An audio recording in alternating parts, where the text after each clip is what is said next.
Hello everybody and welcome to the very first ever Clive Emson Land and Property Auction Show. I'm Ian Waterhouse from the Social Media Property Show and I've got the expert, the man himself. It is of course Paul Bridgman. Paul, we're doing something quite unique here I think, aren't we? Yeah, Are you excited? Absolutely very excited, yeah. It's something we've talked about for a little while. So yeah, no, it'd be good to talk auctions and give everybody a bit of a flavour as to what's coming up at the auction on Thursday.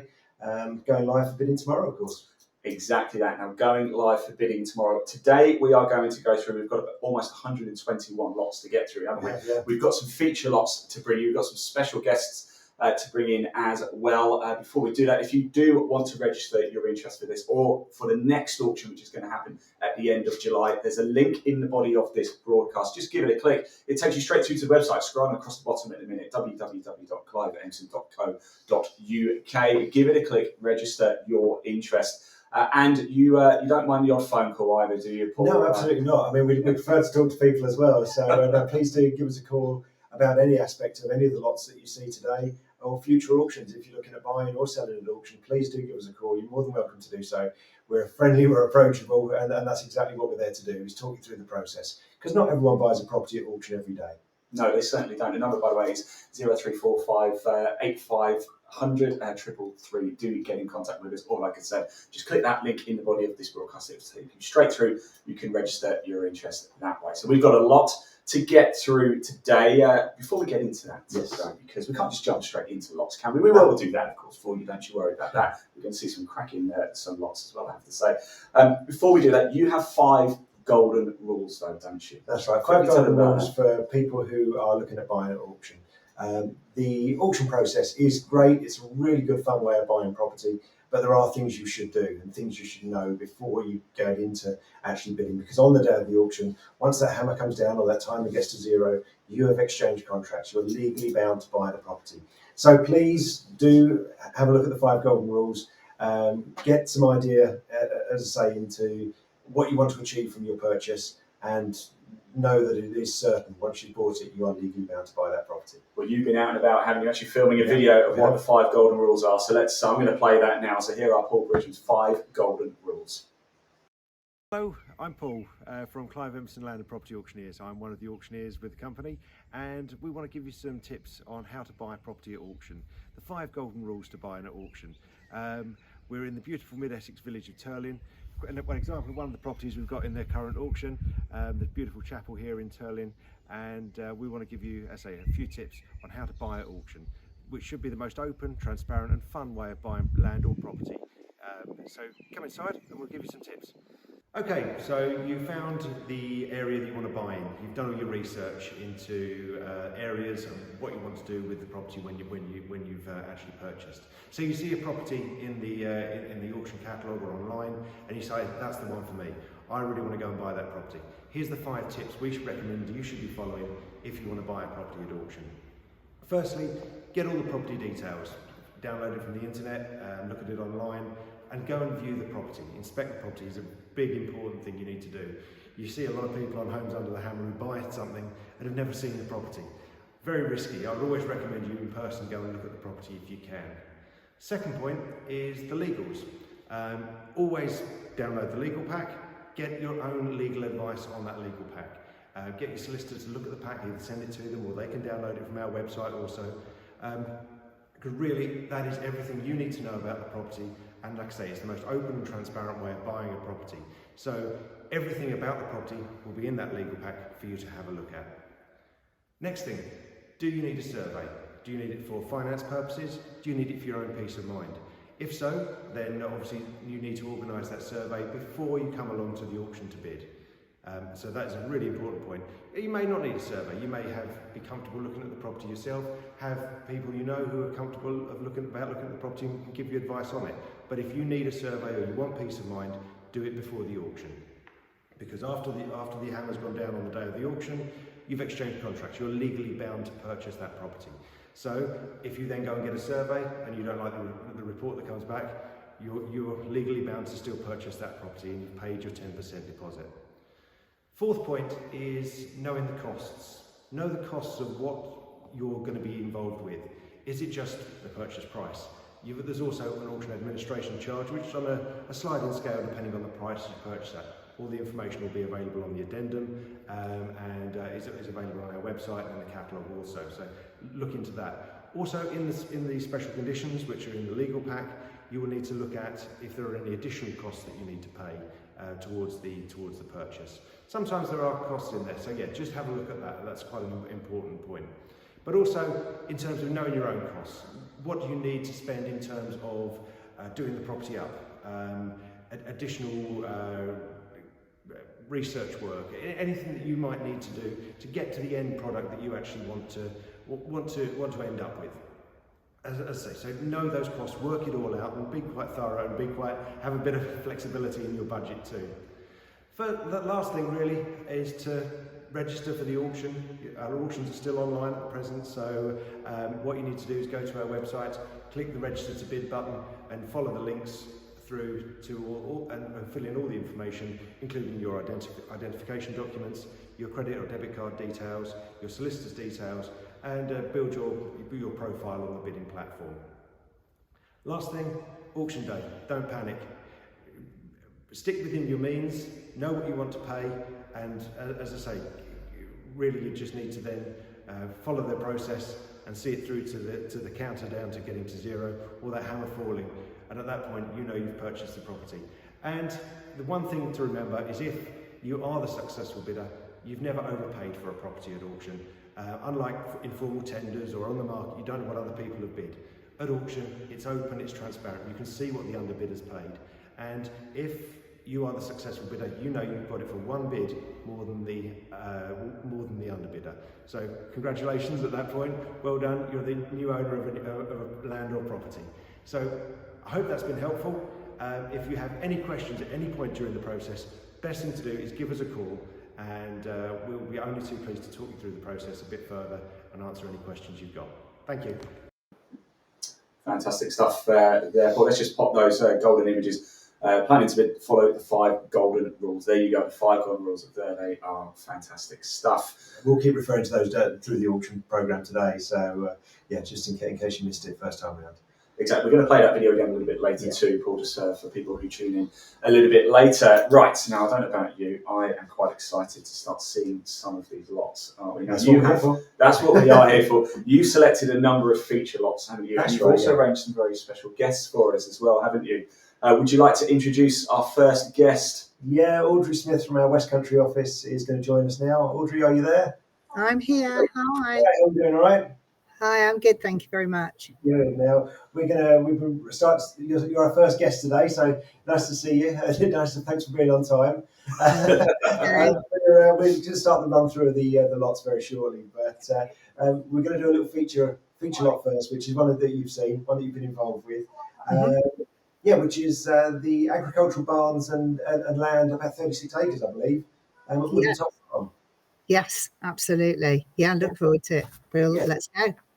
What we'll do, Audrey, we'll play the video, and then you can tell us a little bit more about it whilst we cycle through the images. So here is lot number 4, Woodland Top Farm.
Audrey, Aye. can you hear me? There Yes. you go. Brilliant. So no, to bring back memories of walking around there doing the video. Oh yes. Oh yes. Yeah, it's quite Tell us a little bit about it, about the history, about the location. okay. So it's located in West Cocoa, which is about 3 miles away from Yeovil. It's quite rural, quite a large agricultural area around there. So lovely, lovely location, really super. And it used to be a rare breeds farm. Among other things, I think there was a cafe there and bits and pieces, but great big barns there, as you can see on the photos. Big storage areas where they had some of the animals, an awful lot of machinery and bits and pieces around, which we believe there is a notice that some of those will be removed before the 16th. Yeah. And after that, whatever's there then will be sold with the property. But fantastic bit about it is that there is over 36 acres of land, beautiful rural land, pasture land. And like I say, the agricultural barns are enormous. So plenty of space and plenty of scope. Brilliant. Okay. And you've got some other great lots coming up in the West Country area as well. So Yes. people Yeah. log onto the website, cliveemson.co.uk, and have a look at all the lots we've got in the West Country. And I believe there's still 2 viewing slots on this one, actually. Right. One today, So one on let's Wednesday. go and have a look. Yeah, again, you can book viewings on the Clive Emson website. And again, if you want to have a look at that legal pack, which we mentioned in the 5 golden rules, please do log onto the website. You can register to download the legal pack, which is vital information if you are interested in bidding. Absolutely. Tell us Absolutely. about you, Audrey. What about Pardon? you? How long have you been in the auction industry, and how long have you been? I've been now about 11 years altogether. I've been with Clive Emson for coming up to 5 years now. So yes, and before that in the property market anyway. So it's quite nice with this one over in the Somerset area, because we sort of spread ourselves in the southwest, right the way from Land's End right across to the Gloucester and the Somerset area. So it's quite nice to get something like this lot. I think it's a little bit of a gem, actually. Yeah, no, it'd be good to see how it finishes up on Thursday. Definitely, we look forward to seeing everybody there and bidding, don't we? And enjoy the viewings. I hope they go well to finish it off. Thank you. Good luck anyone who wants to log on and have a bid on this one. Say the guide price is £400,000 plus fees. I mean, again, we have to say plus fees because there's disclaimers that on our website that relate to guide pricing. So yeah, please do have a look at those as well. But yeah, no, as I say, I know you cover plenty of miles, so I'm going to let you crack on, Audrey. Thanks ever so much for joining us. You're welcome. Have a nice rest of the show. Bye. Thanks for being on time. Cheers. Thank you so much. Good stuff there from Audrey. It's a huge lot, that isn't it? I can't believe how big it is. It's a big old parcel of land that. And I say someone's going to have a real fun going through all the items on site as well. So. Well, if you liked that, and why on earth wouldn't you? And you want to find out what you want to register your interest, remember there's a link in the broadcast that takes you straight through to the Clive Emson homepage, and that is where you can register your interest. Not just for the June auction, we've got one coming up at the end of July as well, haven't we? That's so right. It's worth registering now. Yeah, absolutely. Yeah, we do 8 auctions a year, so you can log on to the website as we mentioned. You can receive our newsletter. There's somewhere to subscribe to that on the website, and yeah, you can pre-register and get yourself in a position to bid for future auctions as well. You can just follow the links on the property pages, and you get to see all that. Right, so that's the first feature lot. But we have a lot of lots. We can say that word. A lot so of we lots, can count yes. how many times we say lot or lots today. That would be fantastic. And Ian will donate to charity. One penny each one every time I say it. We've got a lot to get through, so we're going to go actually through from lots 1 to 10 now. We've just had 4 over there. Yeah. Let's have a quick look. We've just got the main image, the hero image of these ones before we move into our next feature lot. This is lot number 1, 4 Charmouth Road. Tell us a little bit about that. 4 Charmouth Road in Welling. It's a semi-detached house, ready for improvement, and good interest on this one so far.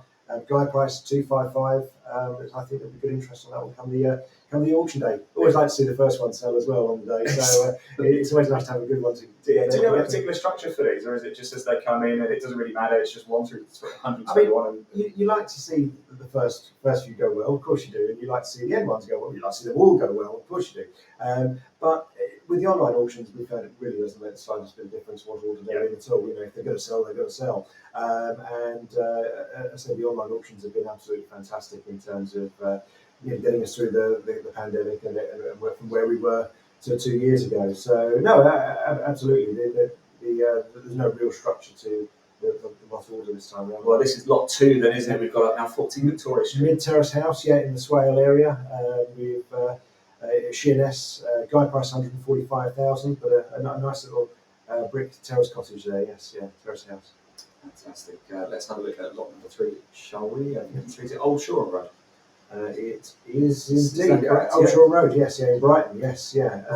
Not the right one, yes. We're probably bound to get at least one image wrong here. Well, no, don't say that. You're professional. This one's spacious masonette with a garage as well, requiring complete modernisation and refurbishment. Hence the guide price really 200 to 225. Again, good interest on this one. I think another great address as well. So I love the style, almost a bit gothic, almost.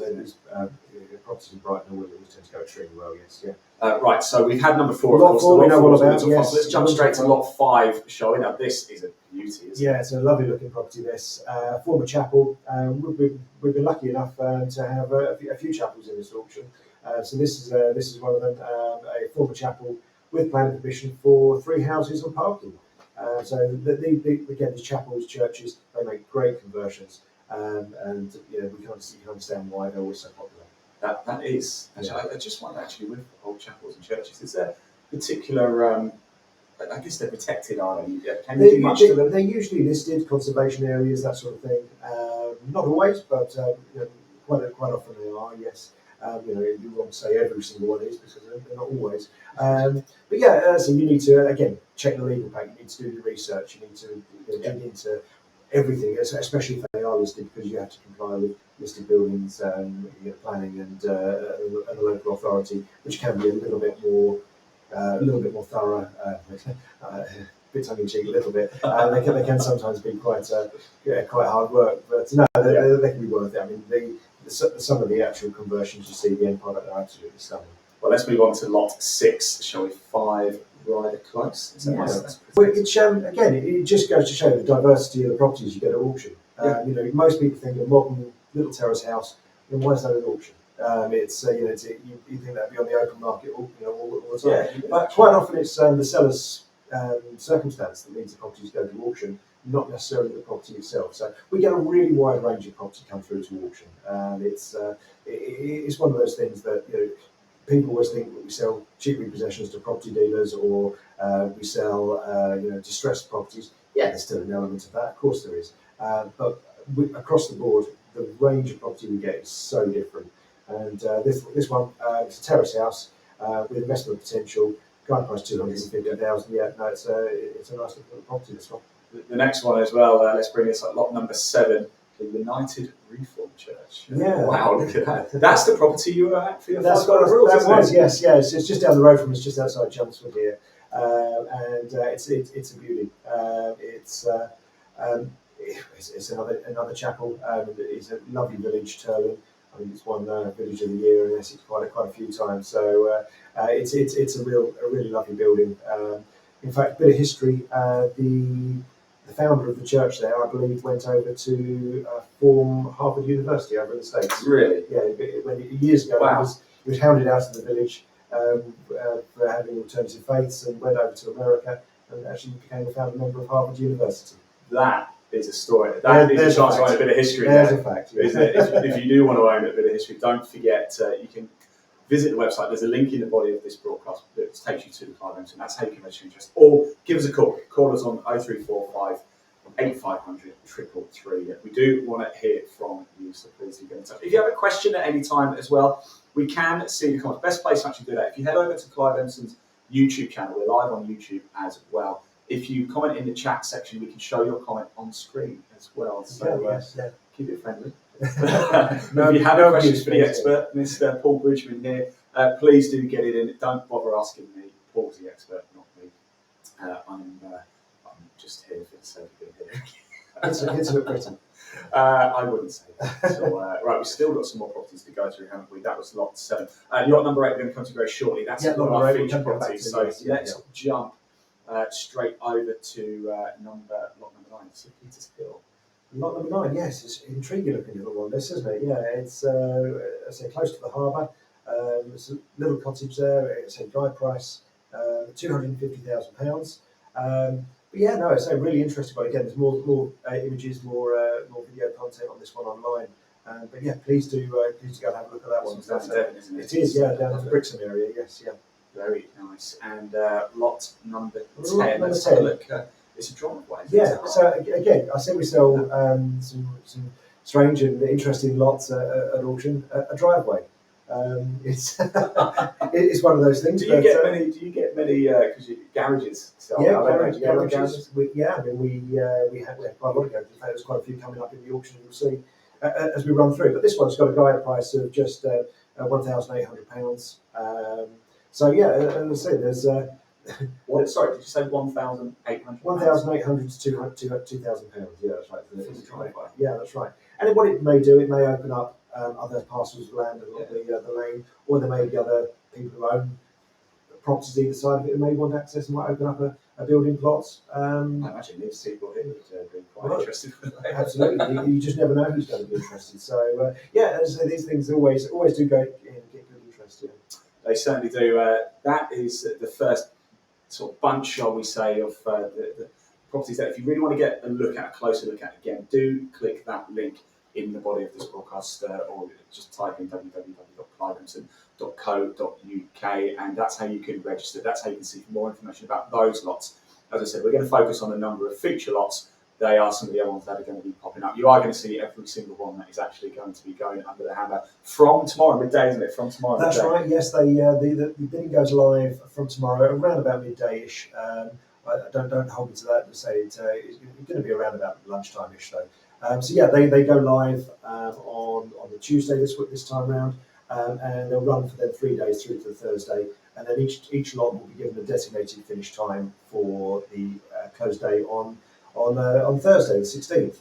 Now, lot number 1 will finish at 11 o'clock in the morning, and then each lot will finish 3 minutes after that. So lot 2 at 3 minutes past 11, and so on and so on. Now, if you're the successful bidder, you're getting close towards the time counting down to 0. It's not like other auction sites where everyone just sort of waits to the last moment and then piles in at the last to do their sniping bidding and try and get it. It's not like eBay. I was going to say that, but no, it's not like that. No, if someone makes a bid in the last 5 minutes of the process, the timer actually extends by 5 minutes to give everyone who's interested a fair chance to come back and make an increased bid. That way it works. It's just like an auction room scenario. You usually going for the first time, going for the second time, third and final time, and it gives everyone in the auction room fair warning that you're going to not drop the hammer, so that they can come back and make an increased bid. As I say, the timer will keep extending by 5 minutes through the process until the timer does reach 0 and no further bids. Superb. Right, well, that brings us to our next feature lot then, doesn't it? Lot number 8, Business Park. What we can do, Paul, we'll play the video first so everybody can have a little look at it, and then we'll come back and you can tell us a little bit more about it. So this is lot 8, Bugsell Business Park.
Yeah.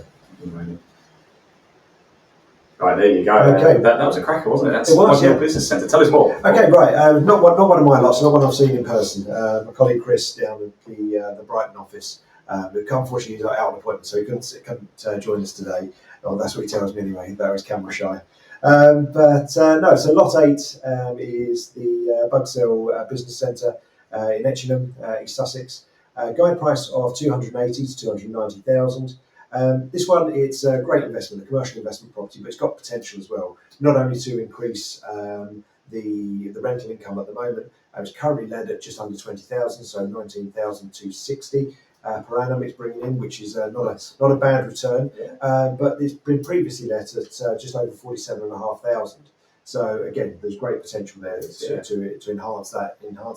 We can show an image actually of the plan, the lot plan. Yeah, there it is. That's right. So you're not far off the A6. A265. Yeah, A265. Henley Hill. It's a property that's divided up into little smaller units. Some of the units are still vacant. The seller is actually occupying one of the units, but will be vacating on completion. So there is potential for greater investment there, as I mentioned. And who knows, in future there may be alternative development potential as well, subject to all necessary consents and accesses being obtainable, of course. But yes, some of the units are vacant. I believe units 1, 3 and 7 are still vacant, but some of the information has changed. And I mentioned the addendum earlier. The addendum is a document that goes out with the auction. If you've been to one of our auctions previously, either online or in the auction room itself, the addendum is given out on the day of the auction, which is a correction to any information that's been on websites or in the auction catalogue. It corrects to or adds to information that we didn't have at the time we're going to print or going live with the auction catalogue. So familiarise yourself with the addendum. It's important information. It also runs through, confirms which lots have been sold prior or withdrawn or postponed to a later auction. But as I say, just corrects any information. So I believe that the situation with some of the tenants has changed since we actually went to print. But again, that will all be highlighted and confirmed in the addendum documents. And again, refer to the legal pack, which is vitally important to understanding the lot on this one. But yeah, it's in the Sussex Weald area. It's going to be very popular, I believe. I do genuinely think that the location is a big seller. It's not far from a railway station as well, and I think the potential there, not only for potential development in future, subject to all the necessary as I mentioned, but further income will be great. Fantastic, good stuff. I have actually seen our next guest is waiting in the wings. Before we come to Rob Marchant for lot 11, we're actually going to run through lots 12 to 21 now. We must just say 14 is no longer going to be with us. No, which is a real shame, yes, yeah. But lot number 11 is Verdant House. Yes, that's the one we're coming to, isn't it? We'll come back to that one. We'll come back to that one. We'll come back to one that's shortly. Apologies there. This is 41 Valatorp Road. This is lot 12, isn't it? Lot 12. So this one's a substantial building currently arranged as 2 flats in the Plymouth area. Really nice looking building there again. Guide price of 220 to 240. Hopefully there's been good interest on that one. Let's move on to lot number 13. We're going to lot 13. I don't seem to have an image for lot 13. Lot 13 it's a freehold building plot with planning permission for a pair of detached bungalows. Again, have a look at the website.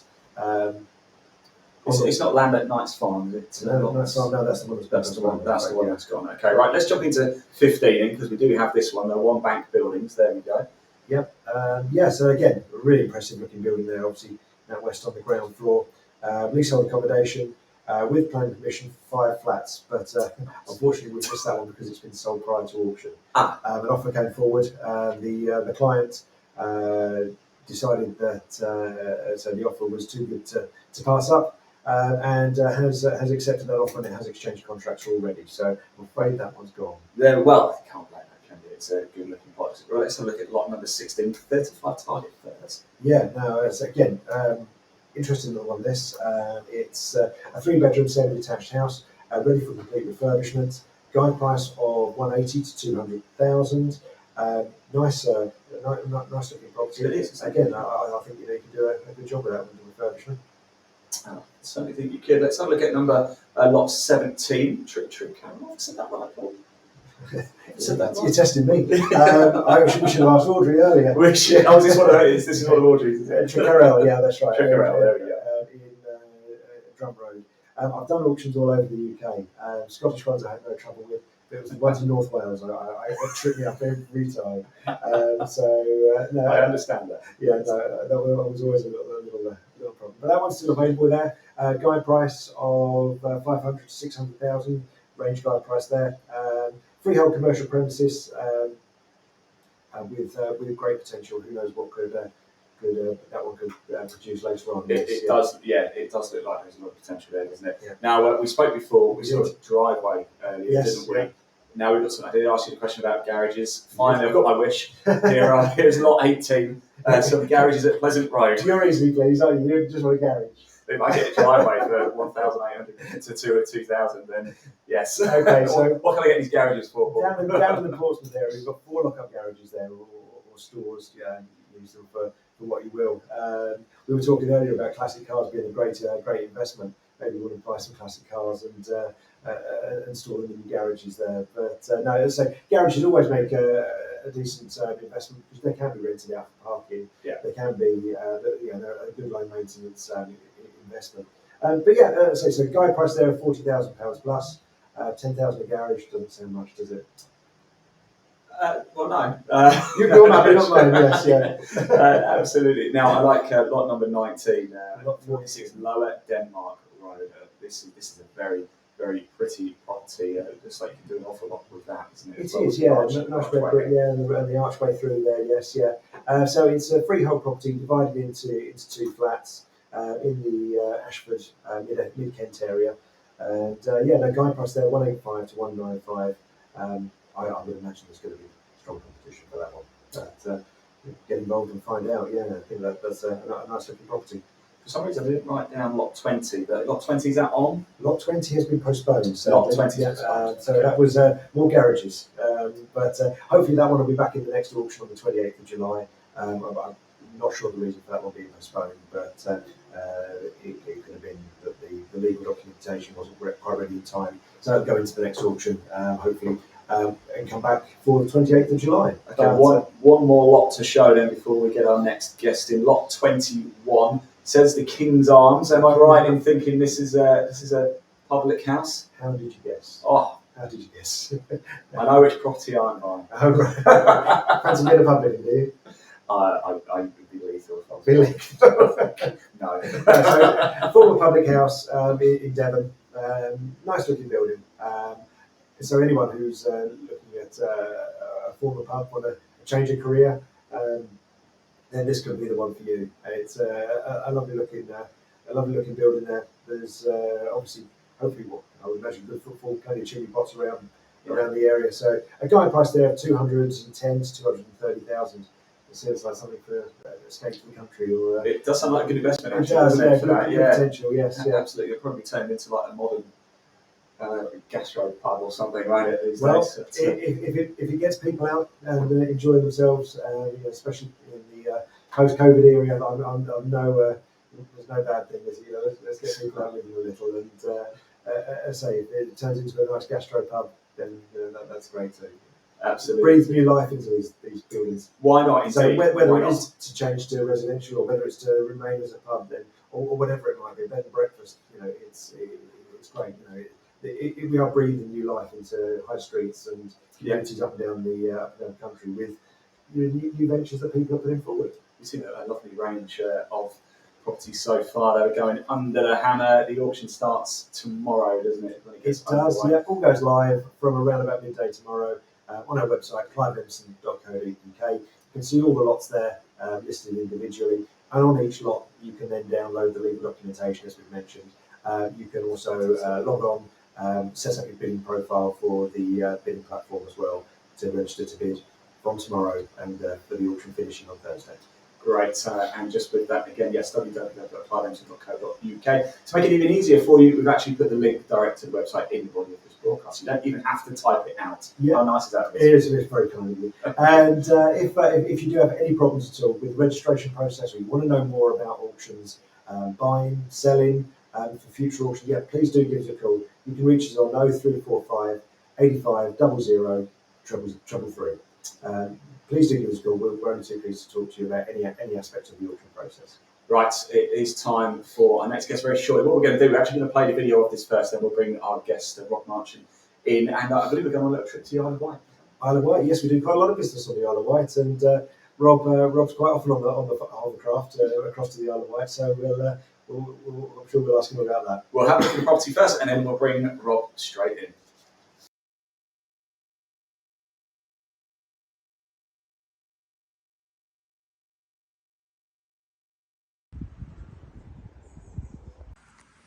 This is Rob Marchant from Clive, Emson, Land and Property Auctioneers, and we're at Verdon House in East Cowes, over on the Isle of Wight. We've got this lovely looking block in front of us, been converted into residential apartments, formerly, by all accounts, part of a convent building, and it's certainly got its nod to that period in the style and design of some of the features of the building.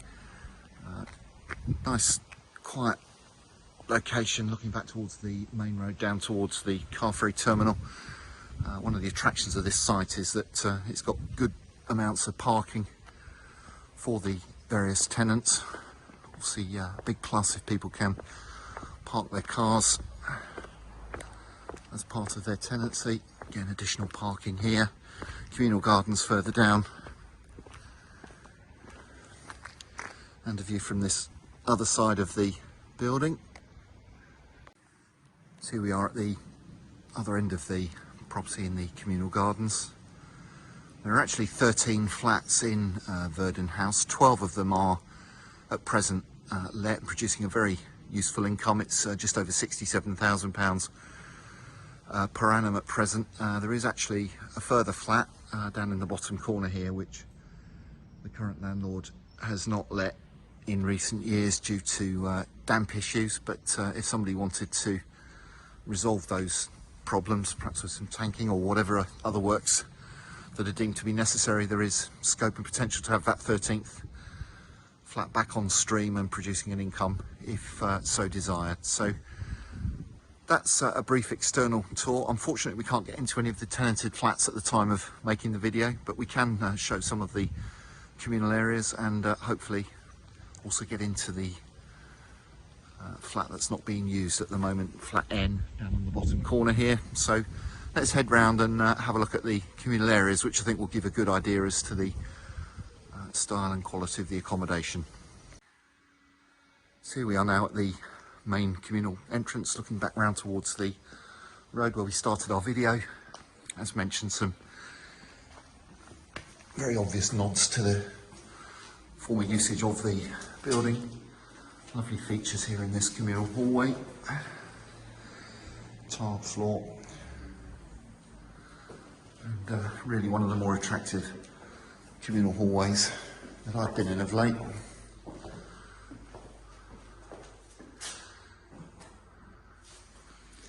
And then we've got the staircase running onto the upper floors. Again, this has all recently been redecorated, so presented in nice order. Views out towards the car park and the communal gardens where we were videoing earlier. And then as we head on upwards, there are more of the same. It's a mix of mainly one-bedroom flats, a couple of two-bedroom units, and that's all set out in the schedule in the catalogue details, along with a note of the rent. So as mentioned, there is an additional flat which is not in quite as nice condition. That's this semi-basement unit, which certainly needs some upgrading and refurbishment. Certainly significant damp issue with this, but certainly also good scope and potential to get this back into use if the new owners wish to do so and are prepared to spend the money required on tanking and whatever other works might be required. Actually, could be quite a nice flat if the damp issues can be resolved. Again, view out towards the side of the building.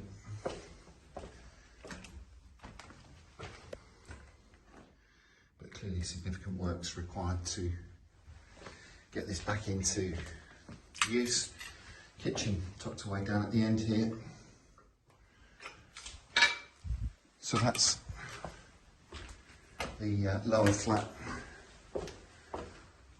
which requires the upgrading works to be brought back into order to give you that 13th level of income if required.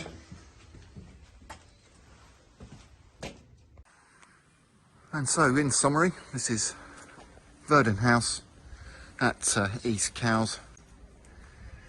Delighted to be offering this one jointly with our joint auctioneers Chinnock Shaw in our next land and property auction. 13 flats, 12 of which are habitable and in use, and as mentioned, just over £67,000 per annum of income from this one. And don't miss out on the opportunity to bid when this comes live for bidding in the next Clive Emson online land and property auction. Hello, Rob. That guy almost sounded like he knew what he was talking about.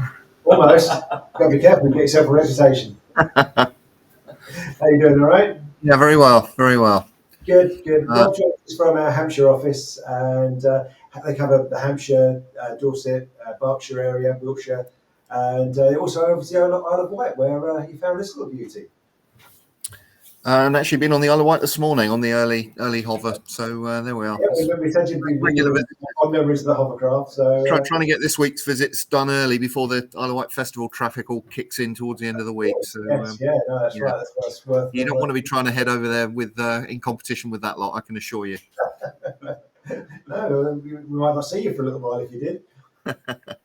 See you at the front row, you mean? Well, that's right. Maybe, yeah. Anyway, we come back to Verdon House. You mentioned it at the end of the video there. Thanks to our joint auctioneers, Chinnock Shaw, on this one. And was it one that they identified and called us on? Yeah, absolutely. In fact, we've got two blocks in Cowes, both of which have been managed by Chinnock Shaw for some time. But the family that own both blocks have decided that perhaps now's the time for them to come off the Isle of Wight, and Chinnock Shaw, quite rightly identified that these were ideally suited for exposure to investment buyers. So delighted to receive instructions and work jointly with them. So hopefully we'll have a very good result on both on Thursday. Yeah, no, that's it. I mean, you mentioned the history of the building. It used to be a convent. Well, so we're told. I mean, you always take these stories with a little bit of a pinch of salt, but I think when you see the features there in terms of the windows and that beautiful ceiling, then I think there probably is some mileage in that particular story. Yeah, no, absolutely, yeah. So, is there anything more you can sort of tell us about the area, or the? You mentioned it was just up the road from the ferry port, the hovercraft. Yeah, it is, and it's not far from Osborne House, and those that know the Victorian history will know that that's where Queen Victoria used to head off. So as we're looking at that plan, off to the northwest would be Osborne House, and again a similar style of architecture on this one in terms of the bricks and the light that were used. But so just up the road from Osborne House, which is one of the features of East Cowes, and then down probably half a mile down into the town centre, you've got the floating bridge, which pleased to say is now back up and running. Take people over to West Cowes, or there's the car ferry service over to Southampton. So certainly very well connected. It is indeed. It is. No, it's fantastic. So it's great location, and obviously you got 13 individual units there. Yeah, 12 of which, as mentioned, are let. We've got that 13th flat, which needs tanking and that damp sorting out, but potential to add that one into the mix as well. 3 2-bed units, 8 ones from memory, and a studio. So a decent mix, and East Cowes is a good area for renting that type of property. Is a good mix of potential tenants down there. So hopefully that one will work really well.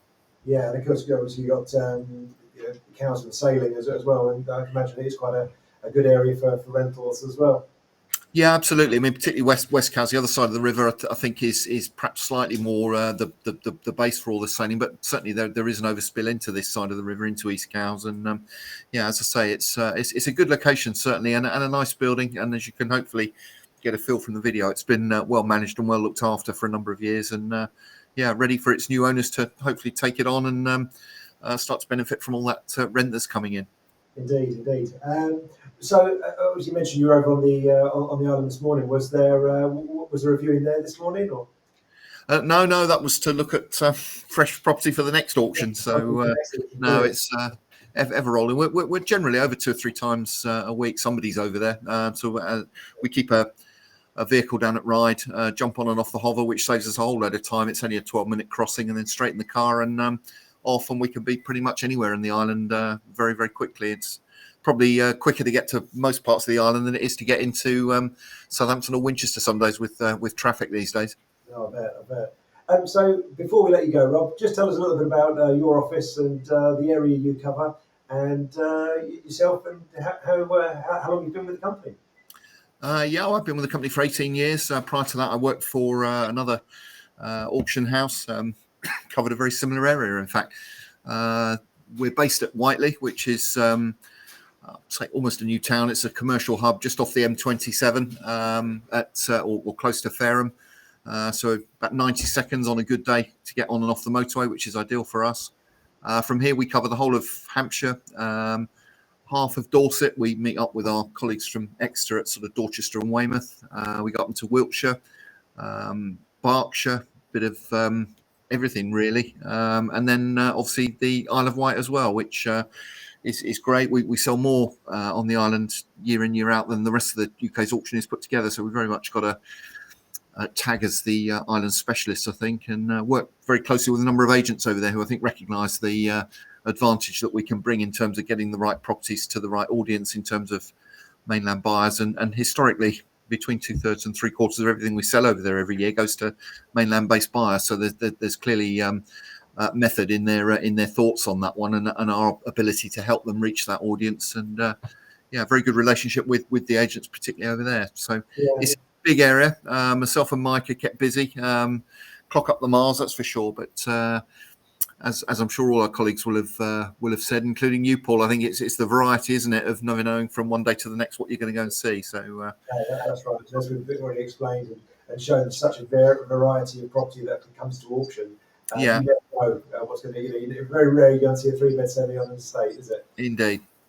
Yeah. So if anyone wants to know a little bit more about this lot, where can they contact you and find out a little bit more? Yeah, please give me a ring, or my colleague Mike at the Hampshire and Isle of Wight office, 01489 564 606. Get that plug in. As I said, there is another freehold block of 6 flats over in West Cowes, the other side of the river. So there's been quite a spin-off. I think people that have viewed one have viewed both. So if anybody's got some money they'd like to invest on the Isle of Wight, then we've got those two and others that we can talk about. And of course, a good number of properties on the mainland. So please don't be shy. Give us a ring and we'll happily try and help you spend your money. Well done. I hear a rumour that you've got something a bit special coming up in the next auction. We have actually, yes. In fact, I would have gone past it this morning on the hovercraft, which is Fort Gilkicker. Portsmouth and the sort of greater Portsmouth area was identified back in Victorian times as being such a key part of our military infrastructure that a load of forts were commissioned by Lord Palmerston, known as the Palmerston forts. There are 3 out in the Solent, huge, great forts up there, which were all loaded up with cannon, and we've had the fortune to sell one of those. And there's a whole row of them as well, all along the top of Portsdown Hill for anyone who knows the area, and then they loop round down through Gosport. One of those, Fort Gilkicker, which overlooks the Solent, is coming up on our next auction. It's got planning for conversion into residential accommodation, stunning views. There's an earth bund on it, which was added sort of 30 or 40 years after the fort was finished to provide a bit of extra protection from the larger ordnance that was being used then, but planning to take that off and expose the original granite walls and then open up what were the gun ports to provide windows with stunning views over the Solent. So that's going to be a really exciting one, and we're looking forward to offering that in the July auction. No, hopefully we'll be back to talk to you again for that one. Absolutely. Look forward to that. Yeah, no, that'd be absolutely perfect. Whose phone is that? Yeah, no, absolutely. Yeah, no. Thanks ever so much, Rob. It's good to get a bit of insight into that one for you. Thanks ever so much for joining us, and thanks for being on time. Pleasure. And, Okay. let's keep talking. Okay. Thanks, Rob. Paul. Thanks, Rob. All Cheers. right. Good stuff there. I've never known you so quiet. No, I've never been so quiet. That's right. Great property in Isle of Wight. It's There's fantastic. Forks as well coming up. Oh, yeah, that's going to be. We had one a few years ago, sold at auction. So no, that'd be fantastic to hopefully feature that next time around. Certainly. Now, if you've liked what you've seen so far, remember, if you want to register interest or find out more about any of the properties that we've shown so far, visit www.clive.co.uk. There's a link in the body of this broadcast. Give it a click. It'll take you straight through because they go under the hammer from tomorrow. Don't they? They go live for bidding tomorrow. Yes, yeah. Lot 1 and all 121 lots. Obviously, there are a few that are postponed or withdrawn or sold prior, but the majority of the lots will go live for bidding tomorrow. Everything that's left, it'll be from around about the lunchtime. Give or take a little bit, but yeah, so you'll be able to register to bid from now for any time for and start bidding on the lots from roughly tomorrow lunchtime. Right through to when they finish on Thursday. Lot 1 will finish at 11 o'clock in the morning, and we'll run through on a 3-minute intervals thereafter. Fantastic. And if you'd rather speak to a human rather than do it online, give Paul a call. There is the number 0345 8500 333. We want to hear from you. Do comment below as well, by the way, if you enjoyed the show so far, you've got a question about any of the properties, do comment. We can see. If we don't get a chance to answer them during the show, we will go back and check them all out. I say Paul will go back and check them all out and answer all of the questions. Right, Paul, we're going to get through a number of lots now, actually. We're going to go from 22 through to 42 because obviously lot 14 has gone, hasn't it? Fallen by the wayside this morning, unfortunately. Fallen by the wayside. Yes, yeah. So lot 22 is the next one. So yes, we're going to run through some of these before we come to the next feature, which you're going to cover. But lot 22, flats 1 to 6 Kingswood. Yeah, Cows on the Isle of Wight again. A freehold block. I think it's probably the other one Rob was mentioning actually. 6 2-bedroom flats, all for investment there. Guide price £470,000 to £500,000. That kind of price. Again, if you're interested in the last one, that should be something I think that you'd be interested in as well. So I'm sure you'll have had a look at the legal documents and the videos on that one. Absolutely. Next is lot number 23, which is a ground floor flat in North London. However, sadly, it has been postponed.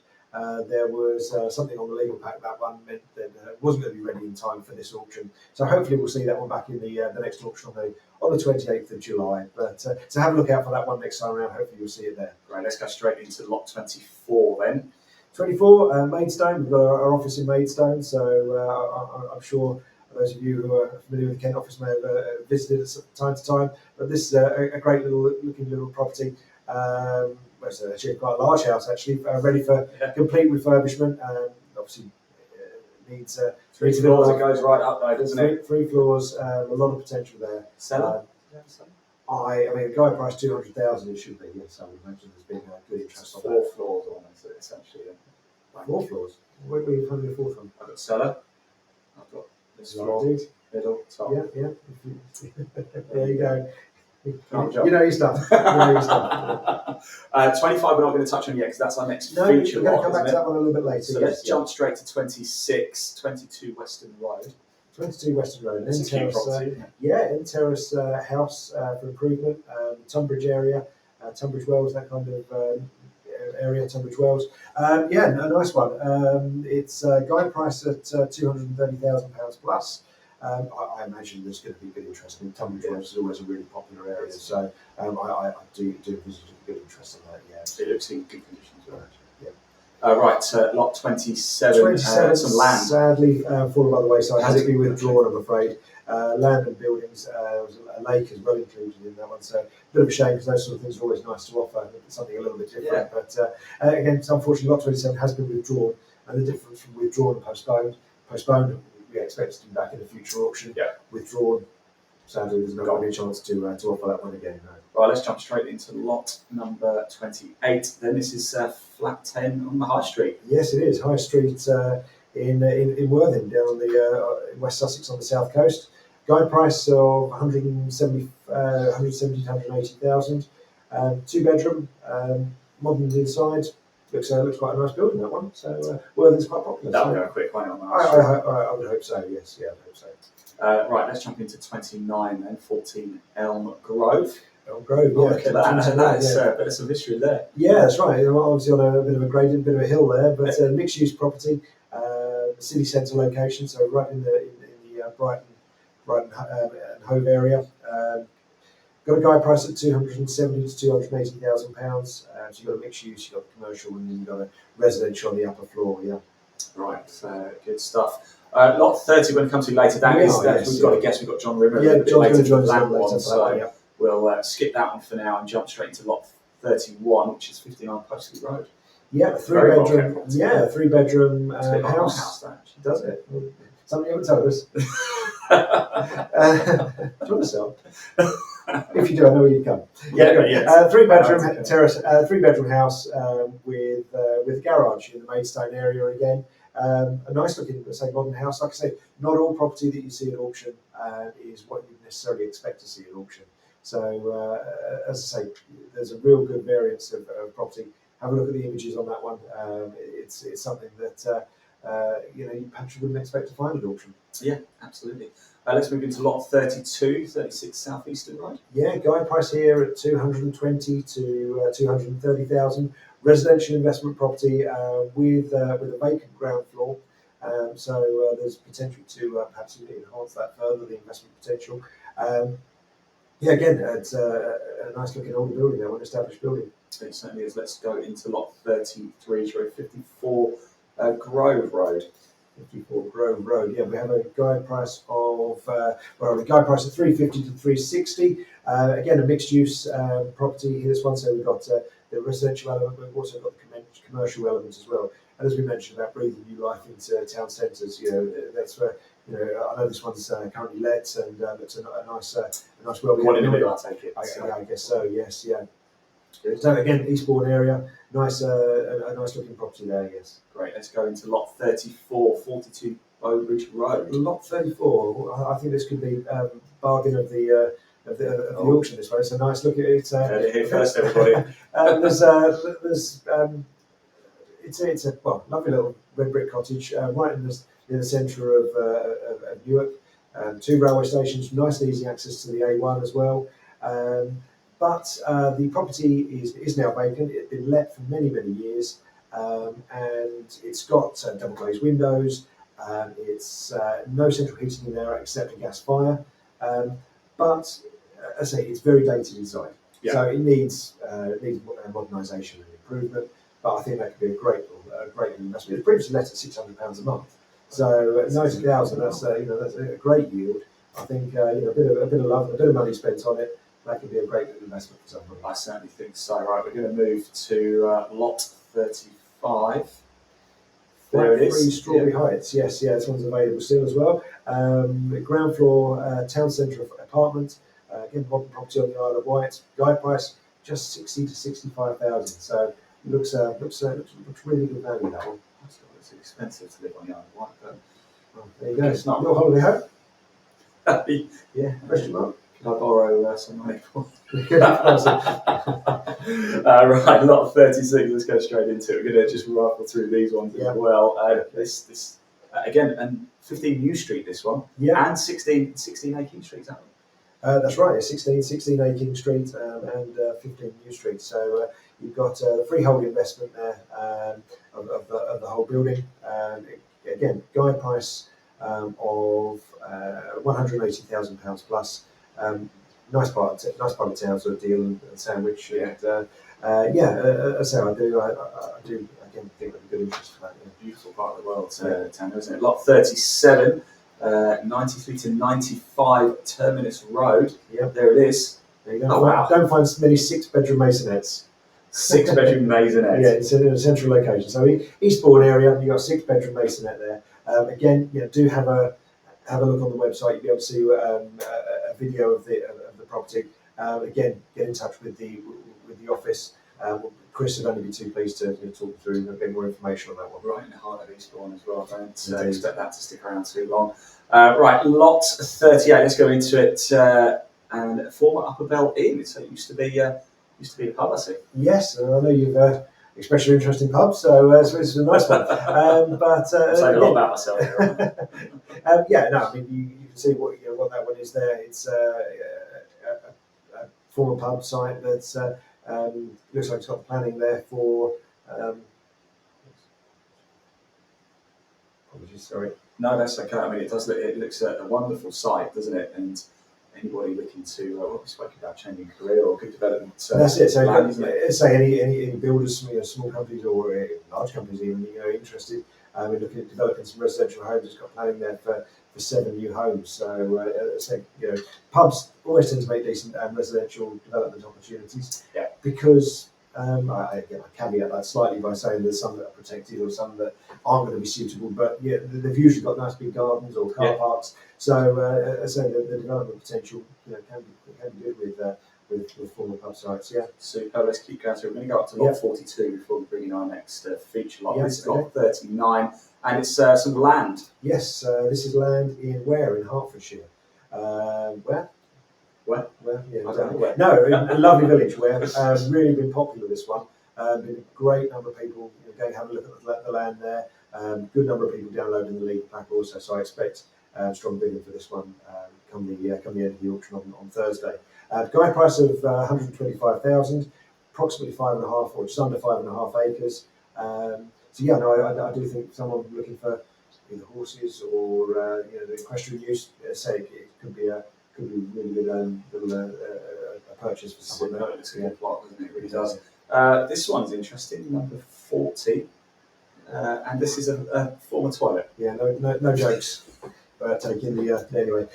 You really do have everything and anything, don't you? We really do. Like I say, it's always a pretty varied catalogue, and this one's no exception. The guide price at 50 to 55,000.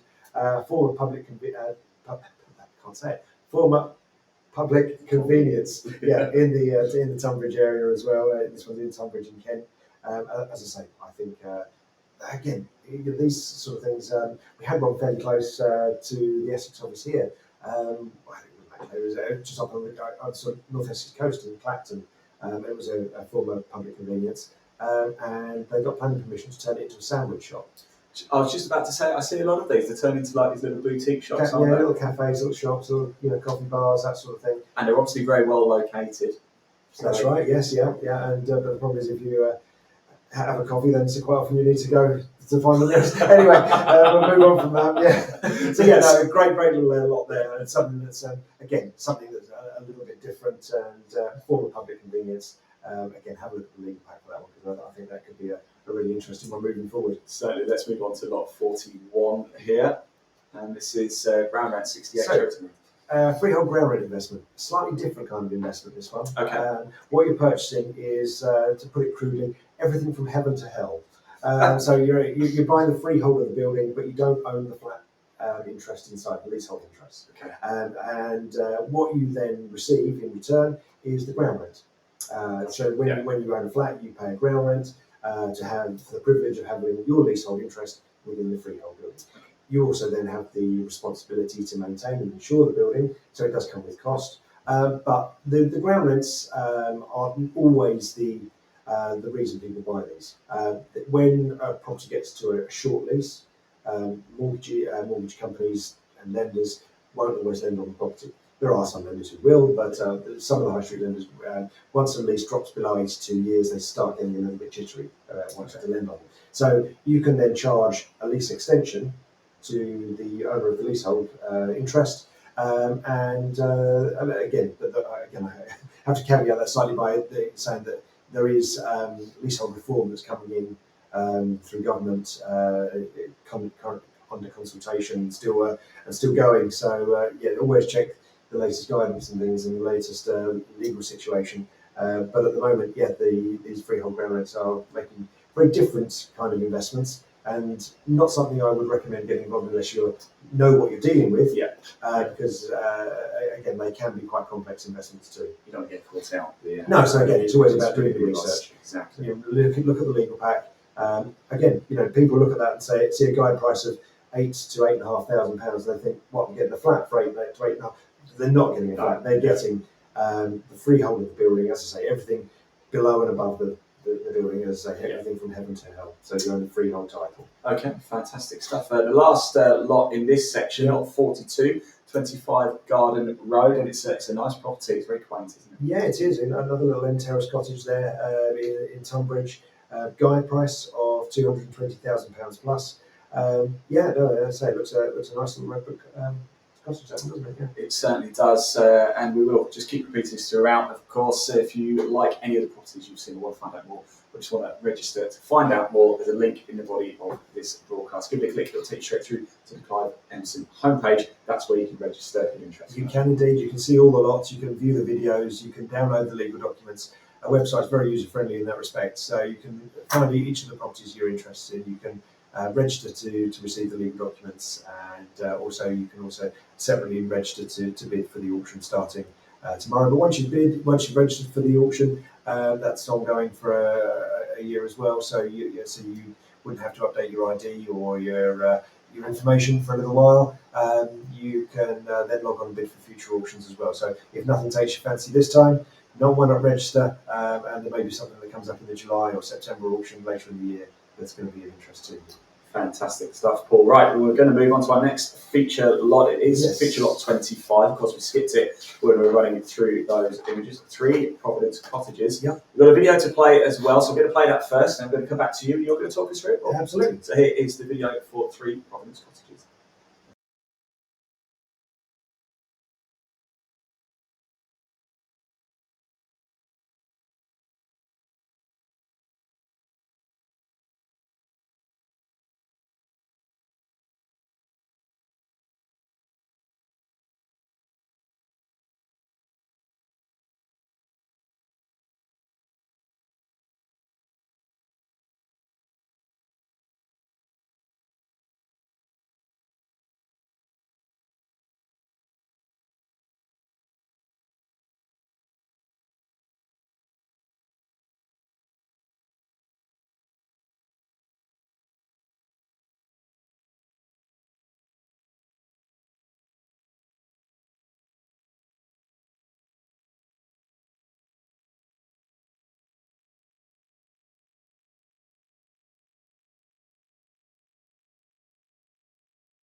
There you go. That was 3 Providence cottages. Paul, it looks fantastic. Tell us more about it. Yeah, again, it's not one that I've seen personally. My colleague Richard Payne down from the Brighton office down there in Sussex is one that he's sort of giving me a bit of information about because he's out on appointments today, so couldn't join us. But it's a characterful cottage, isn't it? It's a great sized garden.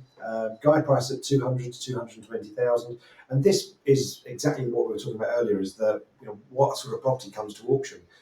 You see there from the video, it's not in bad condition. No, not at all. It's it's probably something that would sell on the open market, but auction is about the speed of the transaction. On the day of the auction, the hammer falls, the time gets to zero, you've exchanged contracts, and that situation suits some sellers more than sitting on the open market. Yeah. As I say, I mean the latest figures show that conveyancing for private treaty sales are taking up to 16 weeks, and if you're looking to buy something or sell something, then that process can be quite lengthy, and there's no guarantee until you get to the point of exchange that the people are committed. Unlike auction, on the day of the auction, you know that they've exchanged contracts on the fall of the gavel. So sorry, just going back to Providence Cottages. It was actually formerly two properties, and it's a small end terrace cottage there, but it was actually lived in by two former World War II soldiers. It's quite a remote location, nice little community. But as I say, they moved there after the war, really, because unfortunately, life was almost too much for them, and it was very different to understanding the issues that are involved now. So, as I say, there was a real community spirit, and these two former soldiers lived there. The outhouse obviously served as the toilets and that sort of thing, and they lived there for many years. Obviously, the property's in decent condition now. It's now a nice little cottage there. It's in a nice location. The railway station again not too far away, and local amenities not too far away also. But as I say, this is a real example of what can come to auction, because not everything that you expect to see at auction is the sort of property that you're going to get. Yeah. So this one could be a holiday cottage or an investment Airbnb or something like that. Who knows? Or it could be somewhere where you could quite happily live and be out of the main sort of humdrum of everyday life. It's nicely secluded, but enough around you, isn't there? And it's a good space. So you're not too cut off, but it's a one-bedroom cottage, and again, got lovely gardens. And a nice little community feel to it, yes, yeah. And a guide price at 200 to 220,000. So again, I do believe there's been good interest on this one, and I think we'll see the benefits of that come auction day on Thursday. I mean, I've been impressed with the lots so far. We've spoken about it, actually, haven't we? A wide range of lots, and you've actually mentioned something to me about. We've been talking about the people who go to auction and buy properties, and I asked you the question: is it mainly just developers or fixer-uppers? But it's not, is it? No. I mean, auction it's open to everyone. It's why I call it a public auction. So anyone who's got the ability to exchange contracts on the day is welcome to come and bid at auction. And that Homes Under the Hammer has transformed the auction market from 15 years ago, 20 years ago, when when I first started in auctions. A lot of what we sold was cheap repossessions. It was, and the banks and building sites would get them off their books, and it was distressed properties, and it never really felt particularly mainstream. However, nowadays, Homes Under the Hammer has been our best advert, and you've probably seen the logo. We appear on there quite often, so we're very lucky in that respect. And they come and film at our auctions. As I say, you tend to find and if you've watched Homes Under the Hammer, people who appear on there aren't all developers. They're not all investors. They're people who are first-time buyers. They're people who are looking at it for their own family home. There are some investors, yes, who do come along and buy it. But the number of people who do come to auction to buy their own family home is on the increase, because the stock we get, as you've seen, isn't always what you see on the open market, and it's appealing. It's good-looking properties. There's a few notable ones I've earmarked, I have to say, and I certainly would look at auction next time. If it's something that does intrigue you, you are looking for a holiday cottage, you are looking for something, a little project or something to do up and sell on, why not look at auction? Think of it as an alternative. Yeah. Sign up to our newsletter. You'll receive notifications when all the lots go live, and you'll be regularly kept updated. So that can be done from our website, from the subscribe to the newsletter. You can do it from there. Yeah. Don't forget, all of these lots go under the hammer from tomorrow. That's right. They go live from around about midday tomorrow. All lots will be available for then 2 days bidding. You can start bidding straight away, and it's amazing how many properties actually meet their reserve price and actually are sold on the first day. And then it just goes on and on and on until the auction finishes on Thursday. First lot finishes from 11 o'clock, lot number 1, and then every 3 minutes after that, the next one goes. Yes, yeah. Slight change to that is that if someone bids in the last 5 minutes of the bidding process, the timer does extend by 5 minutes to give everybody fair chance to come back and make an increased bid. I like that a lot.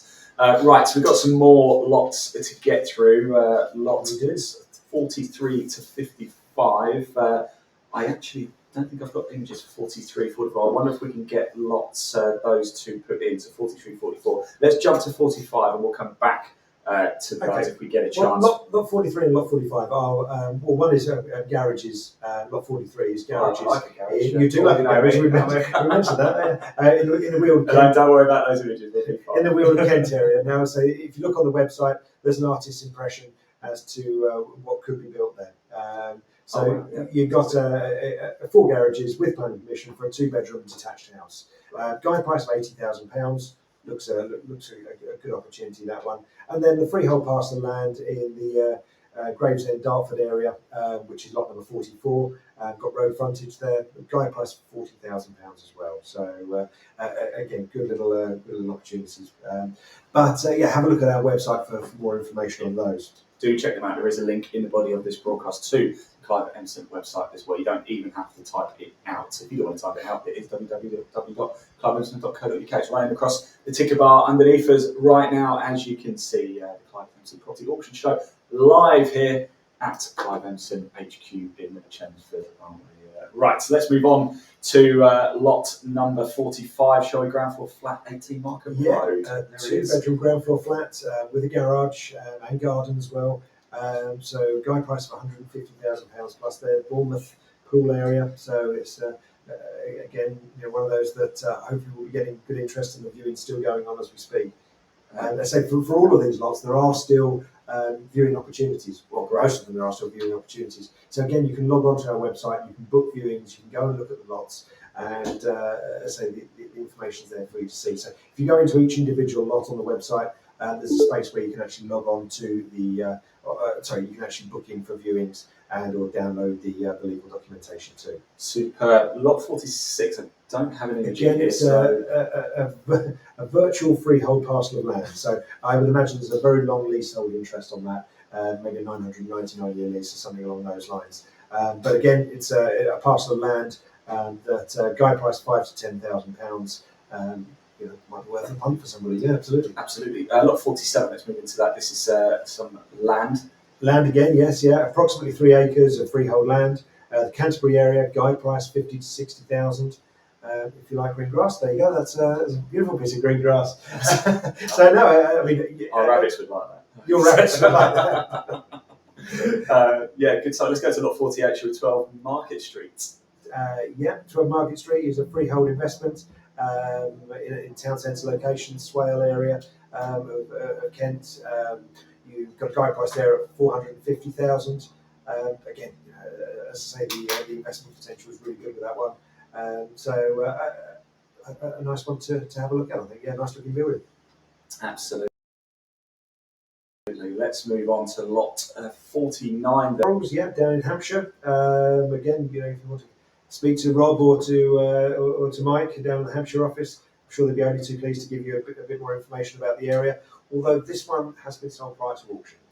Okay. So give it the big sell, and it's been sold prior. It has been sold prior. That one. You can see why it's lovely actually to look at, isn't it? Let's move on to lot 50 then. It's a cottage. It is another one that's been sold prior again. I'm afraid really good interest on this one. Client decided to accept an offer that came forward. If you ever want to put forward offers prior to auction, you can do so. I've got to be honest, we don't tend to sell a lot prior to auction. This is one that we actually seem to have quite a few that are sold prior, but on the whole, we don't tend to sell a great deal prior to auction. We believe in the auction process to do the best job for our clients and get the best price on the day of the auction. But all offers have to be submitted by law, so we put the offers to the client. If they choose that no, they'd rather take the certainty and exchange contracts and get it done before the auction date, then they can do, and then say that the properties are sold. So when that lot is when that's fixed up, that's it's going to be stunning the property. Yeah. I'd always love to go back and revisit a lot of the properties we sell, because as I've said, we sell such great variations of property that I'm sure some of the projects that are done are absolutely fantastic. Well, who doesn't love a cottage? I certainly do. So let me just find my place again, because here we go. 51 is Wayside Cottage. Yeah, it's a detached house, this one, or a detached cottage.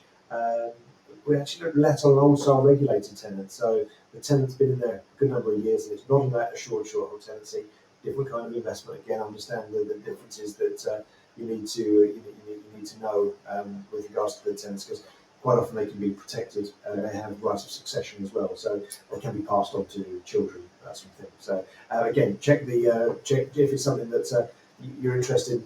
Do check the legal pack, because again, something you need to find out. And if you want to know a little bit more, please do give us a call on 0345 8500 333, and my colleague Russell will be able to talk to you about the scenario there. Fantastic. Let's move into lot 52. We've got to 55 in this little group before, because I can tell you our next guest is waiting in the wings. So this is lot 52, 38 Montgomery Road.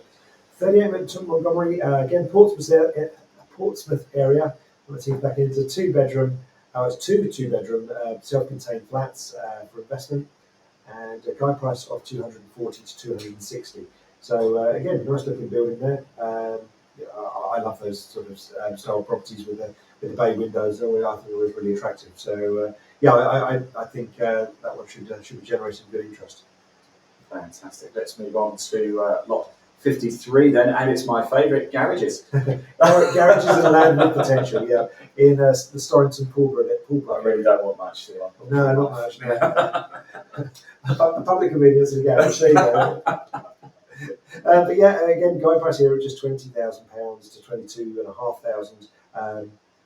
It's these little investments are always good for people. They always to get people excited in terms of what they are and what they could be. I think that's that's the thing. It's not what they are now; it's what they could be. Absolutely. Let's move on to lot 54 then, 20 Broadway. Yeah, okay. This one again, the Swale area of Kent. We've got a town centre commercial investment with future potential. So again, there may be potential to let other parts or redevelop, subject to all the necessary consents, of course. Superb. And the last one in this section before we come to our third and final guest, lot 55. Yeah. And it's 55 Keyhole Hill. Yeah, that's right. Yeah. Again, in the Swale area, a semi-detached house for improvement. Again, as I mentioned, not all property is in need of improvement at the auction, but again, it's quite often we do get properties that do need some improvement and maintenance. And everyone's seen Homes Under the Hammer and all these various programs to do our properties. And why not give it a try? Because there's good margins to be made sometimes if you do it right. Absolutely right. We've almost time for our next guest. Just to keep, I know we keep repeating ourselves, but new people are coming in at all times. If you like what you've seen so far, want to register and just find out more, head over to Clive Emson, www.cliveemson.co.uk. There is a link in the body of this broadcast, wherever you're watching. Just click it; it'll take you straight through. These lots go under the hammer from tomorrow, don't they, Paul? So, they do. Have a look. However, even if you're not interested in the June lots, we've got an auction coming up at the end of July. It's worth registering now, isn't it, for the July? Of course, yeah. Well. You can do so on our website at cliveemson.co.uk, where if you look at one of the properties, it will say register to bid. You go through, follow the instructions on screen. You just need to build your profile on our bidding platform, which will involve you entering your details, your identification documents, and method of payment, and your solicitor's details. And once you get a green tick on each of those, you're ready to bid. So you can be let loose and ready to spend your money. Right, we're up to lot 55 in total, but have you seen Back to the Future? I have. Because we are going to go back to the future technically, because we're going to go see a lot now that we jumped over. We have our third and final guest, John Rimmer, is waiting in the wings. It's Barham House Lot 30. We don't have a video for this one, but we do have some images. I'm going to bring John in now, and Paul, you take it away. Hi John, how you doing? All right? Good to see you. Yeah, very well.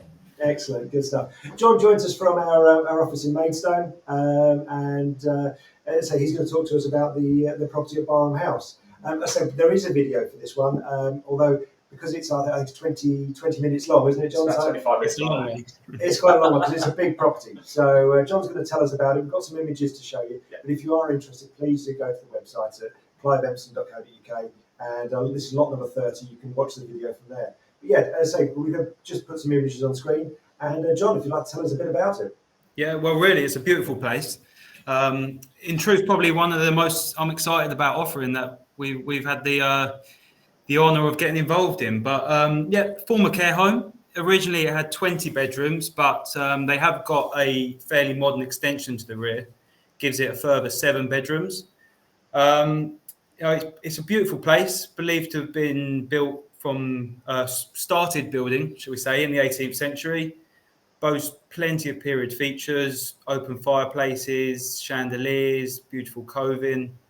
And in truth, I'm not sure what someone's going to do with it. I suppose the typical kind of maybe continued use, conversion to flats, or, we're often surprised by what our buyers end up doing with them. And yeah, this is something that I'm excited to see what the new lease of life is going to be. It's located in a nice, desirable area in the village of Barham. I can ask you about the location, John, because it's just off the A2. Yeah, just off the A2. It's pretty much bang in the middle between Canterbury and Dover, but it's a fairly kind of semi-rural location. It's got a lot going for it, really. Yeah, and it's got a good parcel of land, good grounds with it as well, by the look of things. Yeah, it's about just over an acre, surrounding gardens, got a nice big car park. You can't quite see the car park, but I took the photo from there. So nice big car park, potential for further development. Who knows? But Yeah, nice. You can make a very grand home for someone as well, couldn't it? I mean, if you had rockstar money. I'd like to live there, put it that way. Yeah. So I think you need to get back to that football career then. Sadly, I've had to hang up the boots. Get injured too much. Good stuff. And of course, I noticed on this one the joint auctioneers, Mills and Bar. Mills and Bar. They introduced this one to us. Yeah. They kindly got in touch. It's part of that commercial division. We do like working alongside them there. They get some fancy properties which we like getting involved with. But yeah, it slowly worked its way down on the market in terms of pricing. In truth, what it's worth. Auction's a great way to sell it because we're not sure how much it's worth. Guide price is 900, 950, but fingers crossed it makes over the million. That's right. Yeah, I mean, auction is exactly that. It's a great way of giving a value for a property. The actual, auction process provides the value because it's worth what people are willing to pay on that day. Exactly, and hopefully that's a lot of money. Yes, we'd love the client if we could get an excess of is it in excess of 7 figures. We'd like to think so. Absolutely. All right. Okay. Well, we're going to let you go shortly, John. But just a little bit more about the village, really. Barham. What's the village like? It's quite a attractive, quaint little village, really. If you didn't know it was there, you could quite easily pass it. But it's got a lot going for it. It's got local kind of pubs, eateries, all within walking distance of this property. And this is really going to be, quite a focal point for the centre of the village, I think, depending on what they do with it. I've had, good conversations with people that are keen to know the next lease of life for it, really. Yeah, that's it. We were talking about that earlier. That auction, the sort of properties that come up, they're so varied, and quite often what we do is breed, through the process of selling to the auction, is breeding new life into sort of communities with different ventures and the visions that people have to go forward with their plans. Exactly. At the end of the day, it's sitting there empty, so they're all keen to see it, being used again, whatever use that may be. No, that's right. Yeah, absolutely. So just before we go, John, just tell us a little bit about yourself and the office there at Maidstone, the areas you cover, and a bit about the office. Yeah, so as you said, I work in Maidstone. Been here for coming up to 8 years, towards the back end of this year. It's great work, always seeing different stuff. It keeps things interesting, but predominantly I cover East Kent. So we're talking kind of Swale, Thanet, Dover, Deal. I was lucky enough to work my way up to Canterbury on this one, but I'm always amazed at the weird, the quirky, the unusual stuff that we get to invited out to see.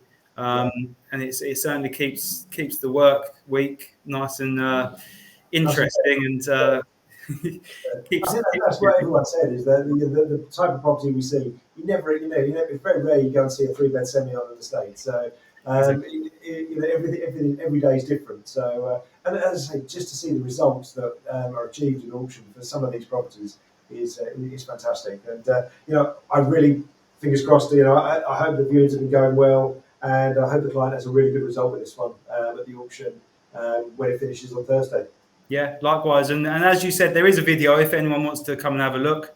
And yeah, we'll be keen to see what price it achieves. Yeah. Are there any viewing appointments left for this one?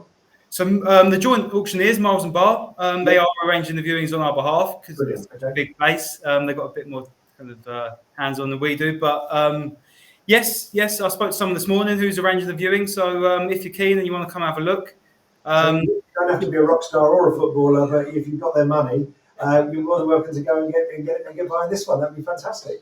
If you've got the money, we don't mind what. Exactly. Yeah. Brilliant. All right. Well, thanks for joining us, John. It's really nice to see you, and good luck with the auction on finishing on Thursday. That's great. Thank you. Keep Cheers, up. John. Thanks.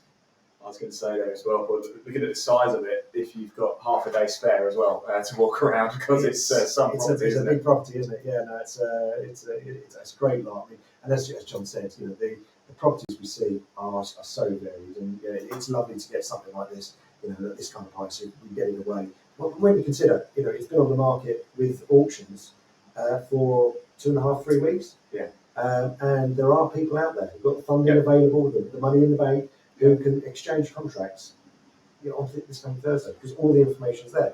Auction should be, as we've said, the most open, transparent and fun way of buying a property, because all the information is there for people to see.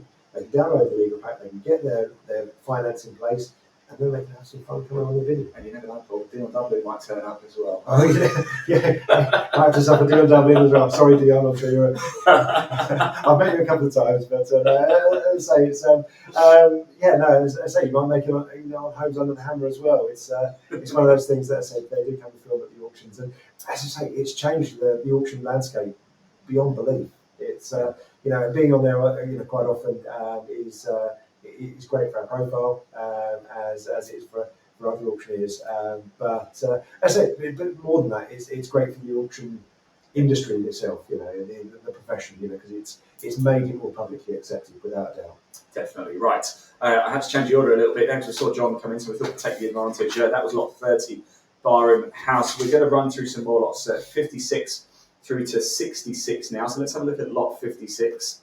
And it's some more ground rents. Freehold ground rent investment, yes. Again, a nice looking whitewash building there, but Dorchester, Weymouth area, guide price £15,000. Again, get on to the legal pack if it's ground rent investment, so you think.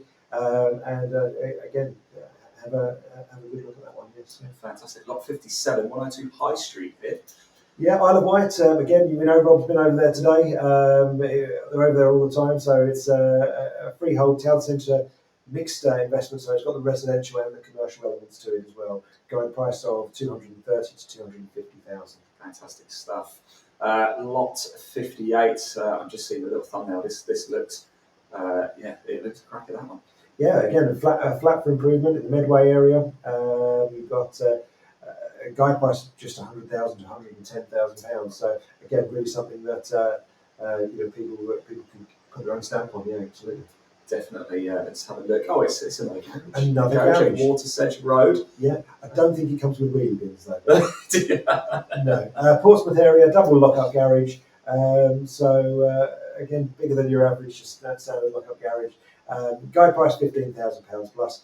As I've said, garage has always made great little investments. I mean, this one, it might need a bit of maintenance, it might need a bit of love, to get it back to new garage door or whatever. But as I say, people want to store a classic car or a furniture in them or office um, um, paperwork or whatever. It can be good storage use. Exactly, and storage. You've got the asset as well. Yeah, I mean, if you're anything like me, my garage doesn't see the car in it for. I actually don't think people use them for cars. No, very rarely. I don't think they do. No. Right, let's move on. Lot 60, 70 Lavender Rise. 70 Lavender Rise. Interesting on this. It's vacant. It's got all the Cytec shuttering up on there. We have been doing viewings. Guide price has been reduced during the marketing period down to £280,000 plus. But yeah, again, real opportunity to bring that back to former glorious sort of West London area, it's something that I think we've actually had inquiries from people looking at sort of room rents for people that who work at the airports and that sort of thing. So there really are positive sort of noises coming out of the viewings. And I think that one will generate good interest at the auction finishing on Thursday. Yeah, superb. So lot 61, flat 8 High Street in Worthing. Yeah, well, we saw this building earlier, didn't we? Oh, we did. Yes, we did. Yes, yeah. So guide price here 170 to 180. I'm just having deja vu. Yeah, no. So it's again a modern town centre, 2-bedroom apartment. Again, Worthing area, nice location. Fantastic. Let's move on to lot 62, ground rents, Claremont again. Yeah, freehold ground rents again, Maidstone area. Just £5,000 to £6,000 ground rent guide price here. Again, you just need to understand what it is that you're buying. So do your homework on the ground rent investments without doubt. Fantastic. Let's go and move on to lot 63, land and garage. Oh, you get land as well. Yeah, you get land with these garages. Yes. So this is the one then for me. This is the one. So we'll have to wait a little while because it's been postponed. So hopefully that will be back in the next auction. Come the 28th of July. But do register your interest, by the way. Again, there's a link in the body of this broadcast to the Clive Emson website. You can register all the interested names.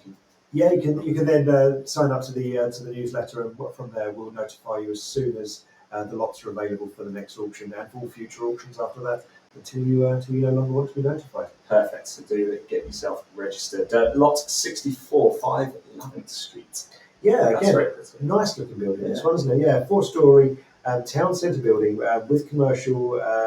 So you got income from the commercial on the ground floor and residential potential conversions upstairs as well. So as I say, nice looking building and potential that you can enhance that one further. Guide price of 400 to 430. Brilliant stuff. Right, lot 65 then, 70 East Cliff. Yeah, a substantial property in the Folkestone area here. We've got great conversion potential, again subject to all the necessary consents, of course. As I say, a guide price of 220 to £250,000. That's an awful lot of property for that kind of money. I think someone will have fun with that one. Here we go, so lot 66, then 61 Ockley Road and 1D Bognor Regis. Yes, Jurassic Coastline, but has been sold prior, I'm afraid. So I was going to buy that. You were going to buy that. Be near Butlins. Be near Butlins, yeah. So that one had a residential freehold residential investment has been sold prior. Had an income on it of just over 26,000.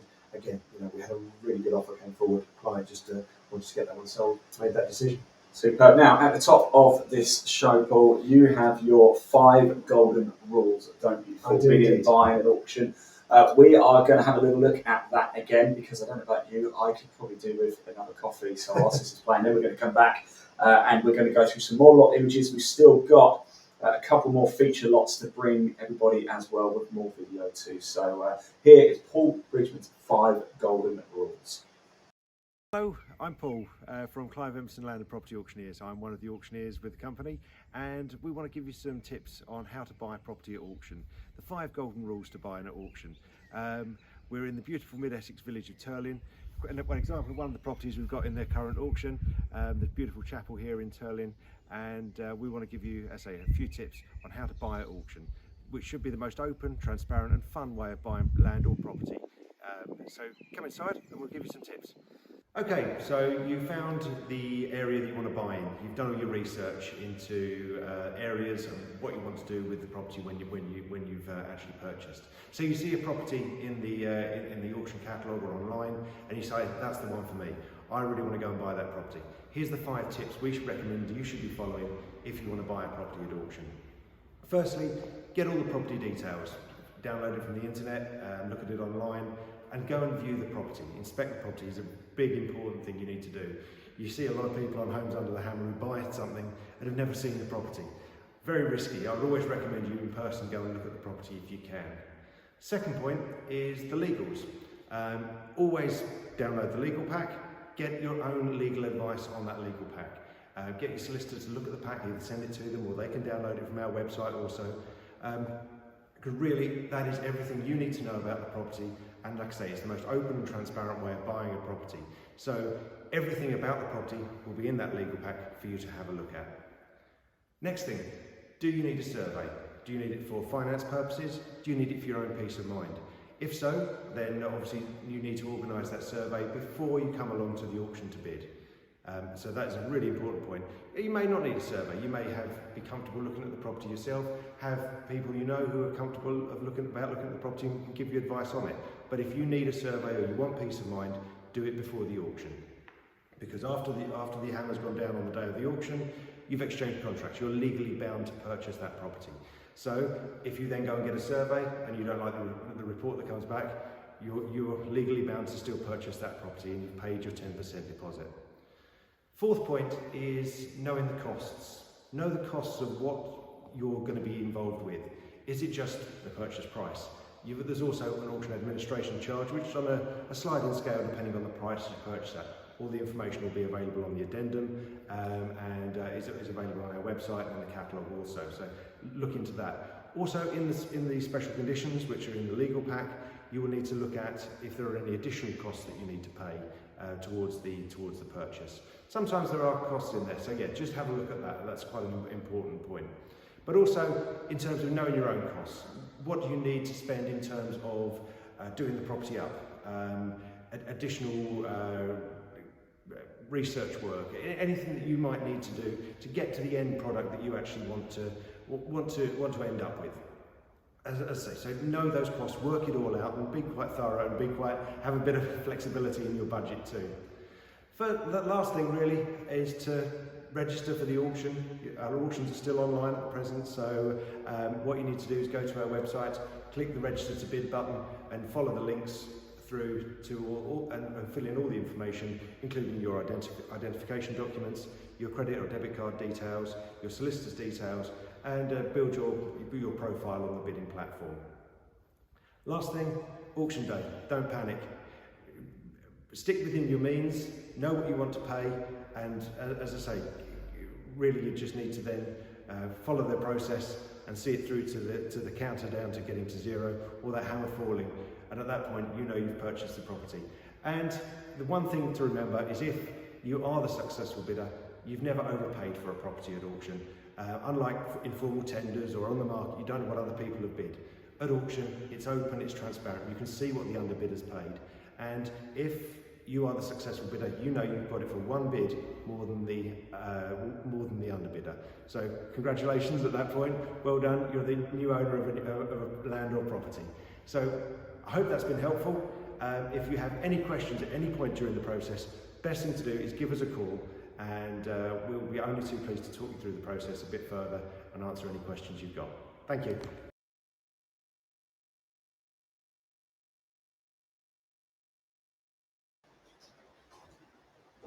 So welcome back, good stuff. Your 5 golden rules here. Let's just pop them on the screen actually so everybody can see. Paul, you just quickly run through them again, because believe it or not, this is what really happens when you broadcast live. We've got coffee on the way, so you can come through. There you are. You're planning to follow the 5 golden rules. Just talk us through that very quickly. Yeah, well, I think importantly, the first golden rule is don't go without coffee. Thank you, Leon, for bringing that there. Yes, thank you very much. Yes. I hope you can't hear him rustling the biscuits as well. But as I say, the 5 golden rules of buying at auction. As I say, the first thing you've got to do is find the properties, know the area that you want to be buying in, and once you've done that, It's a case of see the properties on the website, on the catalogue, book yourself a viewing, go and have a look at it, and really sort of research the property as much as you can. As I've kept banging on about, I've kept mentioning the legal pack. Download the legal pack, take it to your solicitor. You must take your own legal advice. Please, one thing, as I said, two things I always say is make sure you research the property thoroughly and take your own legal advice on everything that you're looking at buying. It's imperative that you do that. If you are getting a survey done, now's the time to do it before the auction. Get your survey done. If you need it for your own peace of mind, I said there's the opportunity to do that. If you need it for lending purposes, again, they can contact us and we can get the surveyor in there to see the property. You may not need a survey. I said, if that's your choice, then I say that's all good. Then knowing the costs, and I said, knowing the cost doesn't just mean the purchase price of the property. It's budgeting for your refurbishment work. How much is it going to cost you in ground rent, service charge, if it's a leasehold property, your management fees going forward if you're giving it to a letting agent to manage the property, all those sort of things. Really think about it in detail and factor in all your costs that you're going to have, your outgoings, council tax. Council tax is letting property because obviously the tenant will pay it. But and I said, really understand what your repayment costs are going to be, not just the cost of the property on the day, because that's where it starts. Not necessarily as with owning cars or owning property, that's not where it finishes, is it? Let's be honest. And then, like I said, you've done all your research, you've got everything in place, you've got the solicitors to look at the legal pack. You just need to then register to bid. So you go to our website, you click the register button and register to bid, and you can register all your details on our bidding platform by following the information, follow the links. It'll approve your email address. You then add in all your details, your personal information in terms of identification documents, how you're going to be paying, your funding, and your solicitor details. You'll be given a green tick for each one of those steps that you've completed, and then it will say you're ready to bid. And then the auction goes live as of tomorrow lunchtime-ish. You can then log on at any point over the next 2 days and put your bid forward. You can set up a proxy bid so it automatically bids for you.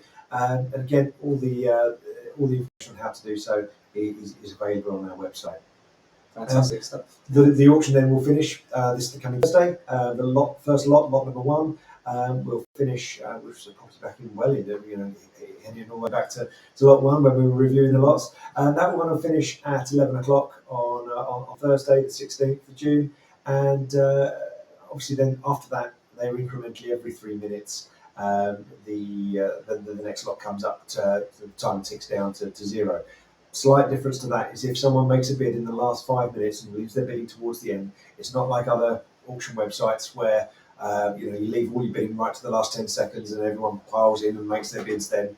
If someone makes a bid in the last 5 minutes, the timer will extend by 5 minutes to give everyone a fair chance to come back and make an informed bid. And it will continue to do that until no further bids come forward and the clock then reaches zero, and then you've exchanged contracts and congratulations, you've bought yourself a property. Wow, superb. It sounds exciting. It is exciting, auction. Auction is, and that's why Homes Under the Hammer is loved by so many people, and people love coming to auctions, whether it's, a chattels auction, a property auction, a cattle auction, a car auction.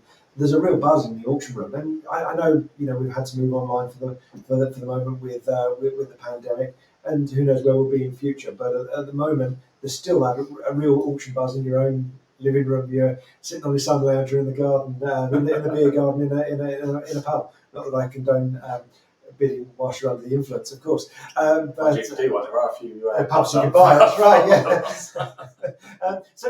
Yeah.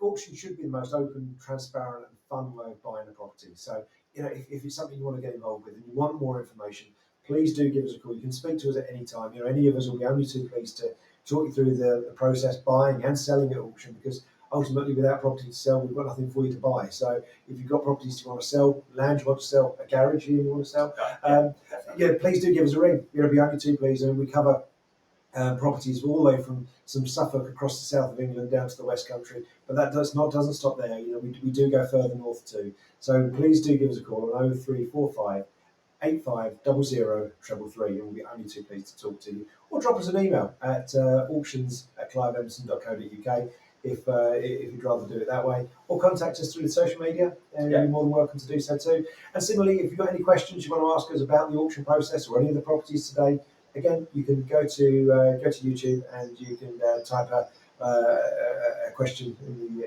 information bar there. Exactly that. Do head over. We are live on the Clive Emson YouTube channel. We're also live on our YouTube channel, Live Sport. Now, if you're watching this on that particular channel and want to have your comment shown on screen, that's the place to do it. That's where we're guaranteed to pick it up. If you're watching it across Facebook, Twitter, we will see the comments, but perhaps not until after the show. In fact, to show you this, we've had a message, a bit of a star here, I think. There you go. Russell Hawke says, "Great show, guys. Keep it up." Thank you so much for that, Russell. In fact, keeping it up, we certainly will. We've got some more lots to go through with everybody now. So we're up to 67 of 121, aren't we? So not even halfway. Let's go to lot 67 in 6 Paulhern Lane. Let's have a look at this one. Yeah, Brixham area again down in the West Country. I'm afraid has been sold prior to auction. Okay. So not one that we can sort of elaborate on too much because that has been sold. Let's move straight into lot 68 and 54 Mortimer Street. Yeah, two commercial units and five flats above for investment purposes. Guide price of 750,000 there. Again, nice looking traditional old style buildings. In a town centre location, I guess. So again, something that's should be of interest. Absolutely. Let's move on to lot 69, shall we? It's land at Ridgegrove Hill. Yeah, again, other end of the scale, guide price of just £95,000 plus, land with planning permission for 2 detached units. Again, East Cornwall area. Again, if you're looking to develop a property or two, this could be one for you. Fantastic. On to lot 70 then, and with a bit more land. More land, yes, land with planning for a pair of detached houses again. Different area this time, Swale area, so the Kent area, as John was mentioning earlier. John's your man to talk to. This one, guide price of £260,000. Different areas, different values. Fantastic stuff. Let's move on to lot 71 then, 9 to 11 Risborough Lane. Yeah, so interesting little one. This one, guide price. Little one. It's got a large one. There's £665,000 guide price. Folkestone area. We've got 5 self-contained flats for investment with planning permission for a 6th. So 6 flats go on there as well. So you can add to that and bring in further income. It sounds like there's a lot of opportunity there at lot 71. Remember that one. Let's move on to lot 72, shall we? We've got a bit more land here. So we've got a parcel of land in the Essex village of Earls Colne. It's equidistant between Housestead and Colchester. So nice parcel of land on a corner of a country lane. There was a property on the site until the 60s when it was demolished, and it's now, obviously, as you can see, heavily overgrown. So it's going to need a bit of work to get it back to a potential for development, but might be worth it. The guide price is just 50 to 55,000. That's fantastic. Lot 73, then we're going to go up to lot 77 in this section before we get on to our next feature lot. But 73, 24 Arabian Gardens. Yes, End Terrace House, Gosport, Fareham area. Again, modern house you'd expect to find on the open market. So a guide price at just £250,000. It's fun to get involved with. It does, doesn't it? Lot 74, rear of Wallace Parade Galway. Yeah, we've got something you don't see very often here. Land with potential. You can see that quite often, but it's the bit that's below that that's of interest. Nil reserve.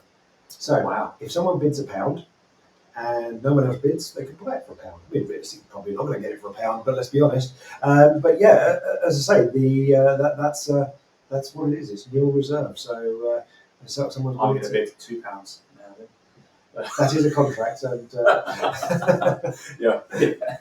Congratulations. Thank you. For the seller point of view, I hope we get more than £2. Yes, I'm sure it will. I'm sure it will.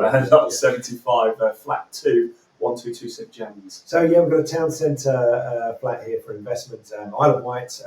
Again, quick truck over on the hovercraft. You can go and see Rob and Mike on the viewings. As I say, a nice little flat here for investment.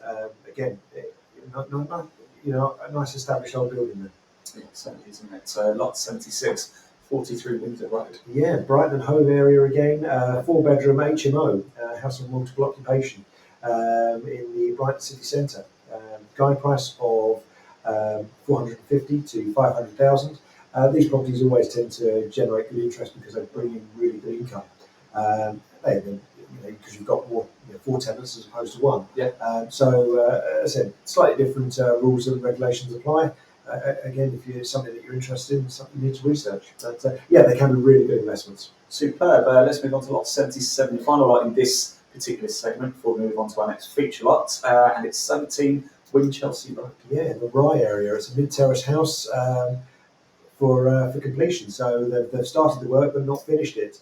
Obviously needs a bit more to do there. Guide price of 250 to 260,000 pounds. Superb stuff. Just to repeat ourselves once again, if you've seen anything you like the look of, or you just want to find out more about Clive Emson Auctioneers, there is a link in the body of this broadcast. Give it a click. All of these lots go under the hammer from tomorrow, but there is another auction at the end of July, so it is well worth registering your interest. That's right. Yeah, we do 8 auctions a year, so this will be the 4th one this year. We're 4 in. There's 4 more to go after this one this week. So we've got July, September, November and December. So there's still plenty of opportunity to sell as well. So if you've got land or property you'd like to sell, please do give us a call on 0345 8500 333, or drop us an email, and we'll be only too pleased to give you advice on selling at auction as well. I say, Clive Emson Auctioneers are the UK's leading independent regional auctioneers. Got to get that little plug in there as well. I'll manage that again, I'm sure, before the show finishes. But yeah, no, please do. We'd love to hear from you if you've got properties to sell too. But if you're just looking to buy, again, do give us a call. We're here to help as much as we can, and give you advice where we can. Obviously, we can't give you legal advice or financial advice. Obviously, that's something you've got to do for yourselves. So we'll give you as much information about the property as we can. So nothing's off limits, nothing's supposed to be hidden at auction. It is all about open transparency. Superb stuff. Right, let's move on. We're up to lot 77, although we're going to move a little bit ahead of ourselves here and come to our penultimate feature lot 95, and you're going to talk us through this one point. It's 18 Ilfracombe Road. We're going to show the video first, and then you're going to take us through. So here is lot 95, 18 Ilfracombe Road.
There we go. That was lot 95. Well, you're going to tell a little bit more about it.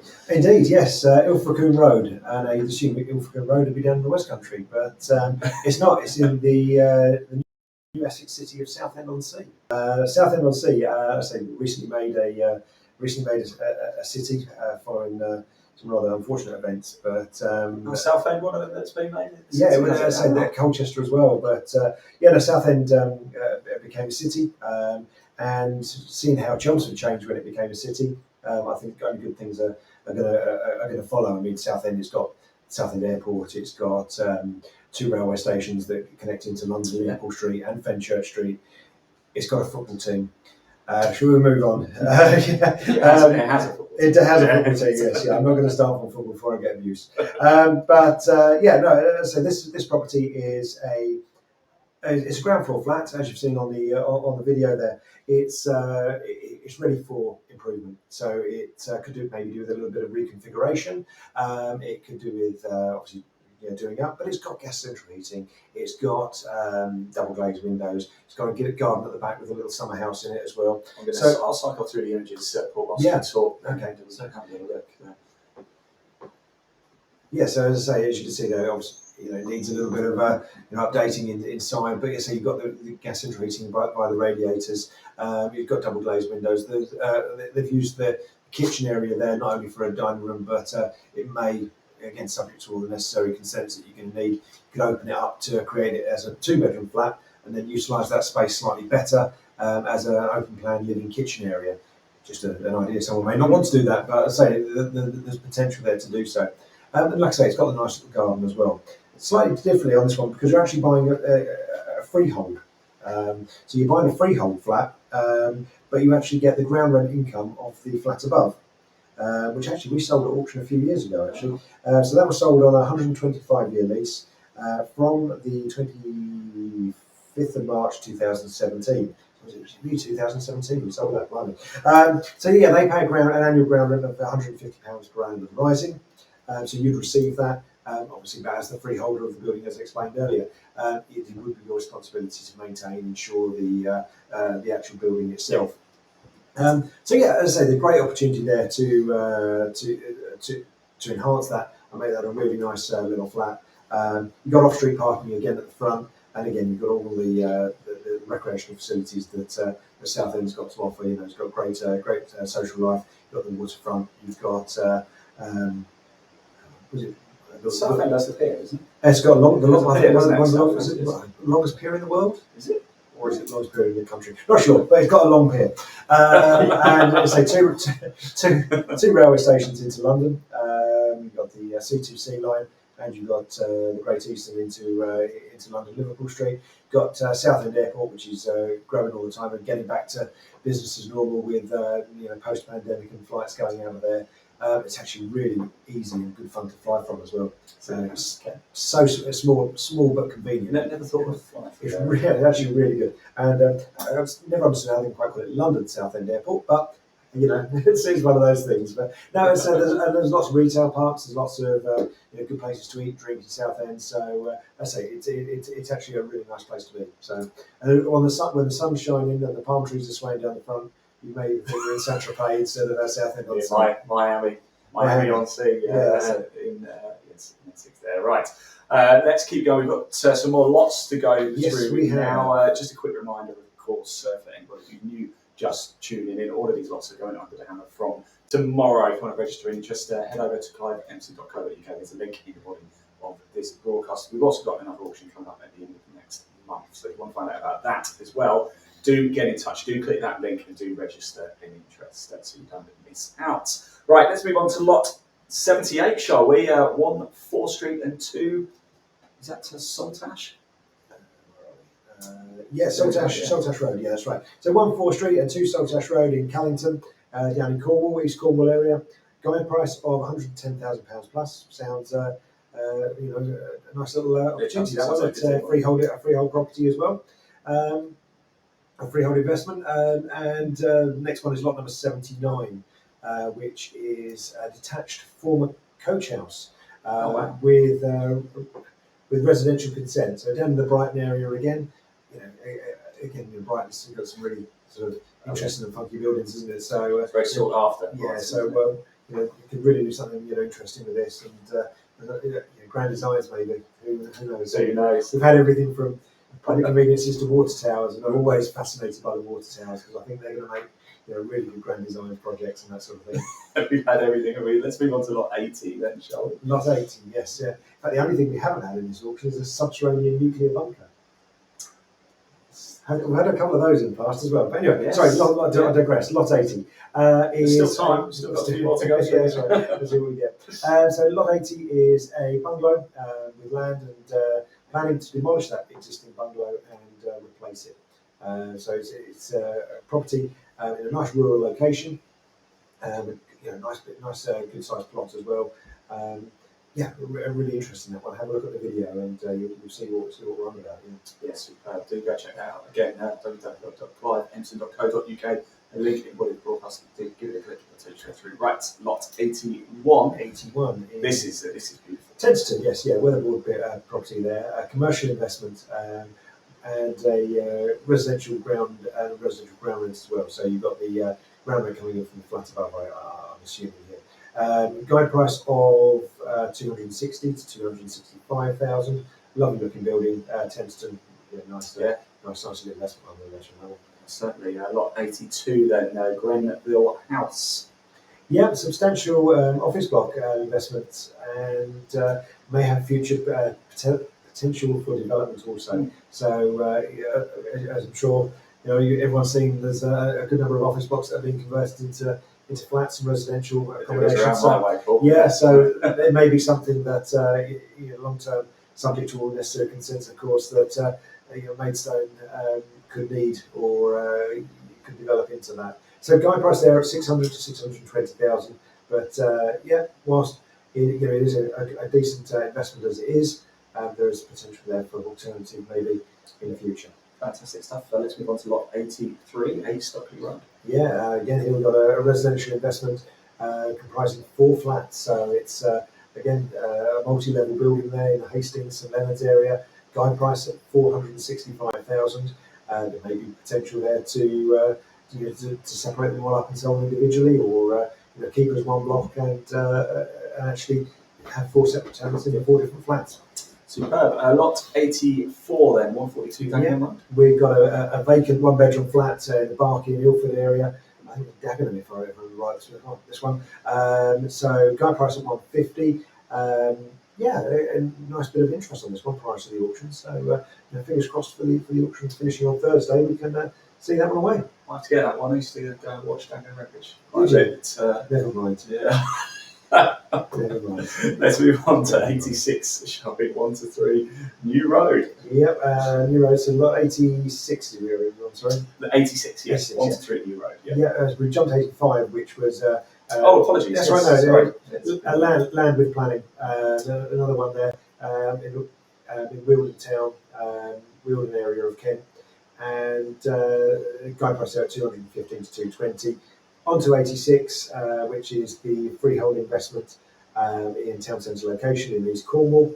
Guide price there at £600,000. Good stuff. 87, then 1 Sandgate High Street. Yeah, again, nice looking little Folkestone area leasehold shop. Guide price at just 100 to 110,000. Wow, okay. That's pretty good, isn't it? Let's move on to lot 88. We're going to go all the way through to 99 in this stint. Yeah, It is okay. lot 88. Lot 88, freehold investment, so freehold ground rent as mentioned previously. So you've got guide price there at 120 to 130,000. Okay. And as I say, nice looking building there again. Right, let's move on to 89. We've got some more land here. Oh, Yeah, sorry, I apologize. That was not it's actually got a commercial investment and residential ground rent of the flats above. So sorry, not a straightforward ground rent investment. and that's There's lot commercial 89. elements. Yeah. Yeah, that's right. Yeah. That's the one on screen right now. Let's move back to 89, shall we? As I said, it's a land lot. It is indeed. It's actually a rear garden for a property that in this little Essex village of Tiptree, where the jam comes from. A lot of these properties have been sold off where they've had long gardens. They've got driveways to the side, and then they've built bungalows in the rear garden. Now, the planning permission hasn't been sought for this, but something it's very similar has been done on the property next door. So there's a little bit of an example there, but obviously it will be subject to all the necessary consents with the local authority. Absolutely. That was 89. I don't actually have an image for lot 90. Lot 90? Right, okay. We've got a leasehold shop or takeaway unit. It is near the harbour complex in Ipswich.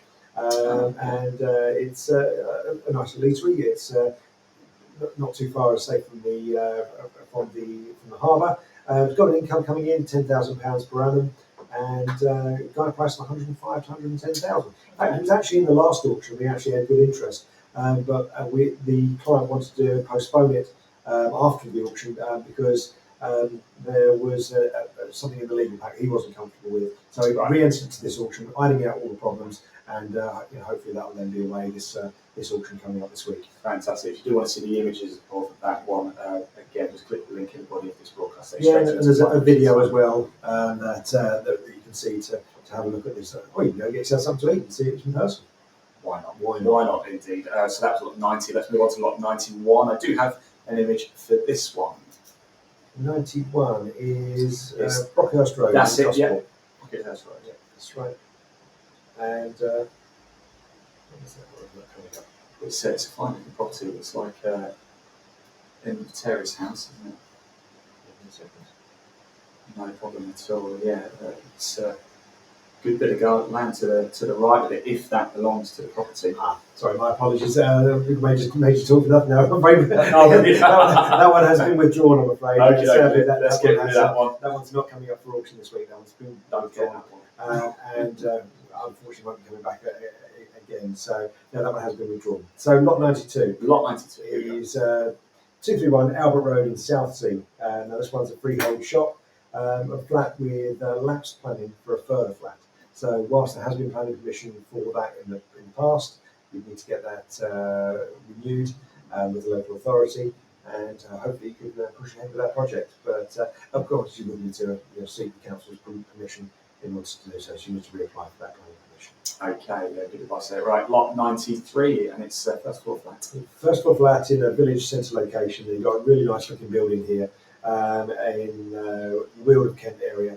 And guide price is just £150,000. It's a lovely looking property. Well presented inside, I understand.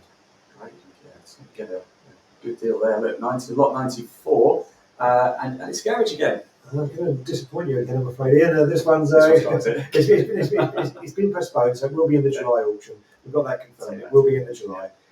So as I said, we'll see that one next time, hopefully. Do register your interest as well for July, even if it's a bit late for you now for the June auction, which goes on to Hamilton tomorrow. Do register for July, and of course the auction's going on for the rest of the year, just so you don't miss anything out. The way to do it is click the link in the body of this broadcast straight through to the Clive Emson website. You can see it. Just scroll down, it's literally there, isn't it? A huge register of interest button, right, isn't it? Really, you can't miss it, really. Absolutely. Of course, we've already done lot 95. That was our feature a little bit earlier. We spoke about that one in South End, yes. 18 over Cameroon, but now we're going to move on to lot 96 here. Lot 96, again, a big look at there, yeah. So it's a 2-bedroom flat for investment in the Thanet area. Guide price £120,000. So yeah, Margate. Jolly Boys out. Do you know that was on TV? Was it? I mean, it's on TV pretty much every day, isn't it? On demand, yes, absolutely. On demand. As indeed will this be. If you want to watch it again, you're more than welcome to do so on YouTube. Clive Emson's YouTube channel is live right now. Of course, unless you're watching the repeat this evening, then we're not live right now. But do still comment, because we'll be able to pick the comments up. We're on Twitter as well, Facebook, LinkedIn, and Twitch too. It's going to stay where we've been broadcasting it as well. So if you want to come back and watch this again, check out some of the lots that you like the look of, please do. And of course, visit the website for more information on all of the lots. We go under the hammer from tomorrow. Right, lot 97. Lot 97 is a vacant first floor maisonette. Guide price has been adjusted on this one, been brought down to 120 to 125,000. Again, a nice property inside. But sitting there vacant, ready for its next owner. Fantastic. Lot 98 then, Paul. It's a flat. Yeah, lot 98 is a maisonette for refurbishment in the Tunbridge Wells area.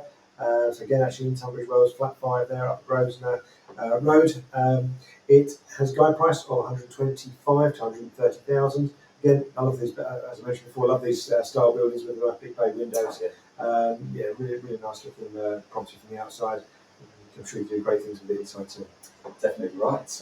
Lot 99. 99. I feel like it's special for some reason. Because it's lot 99. Yeah. 99 red balloons. Oh, it's almost, yes. It looks A like bit like those balloons there, wasn't there? Tell us about this one at High Street. Yeah, okay. So High Street in Gosport, Hampshire. We have a town centre flat for investment. Guide price just 85 to 90,000.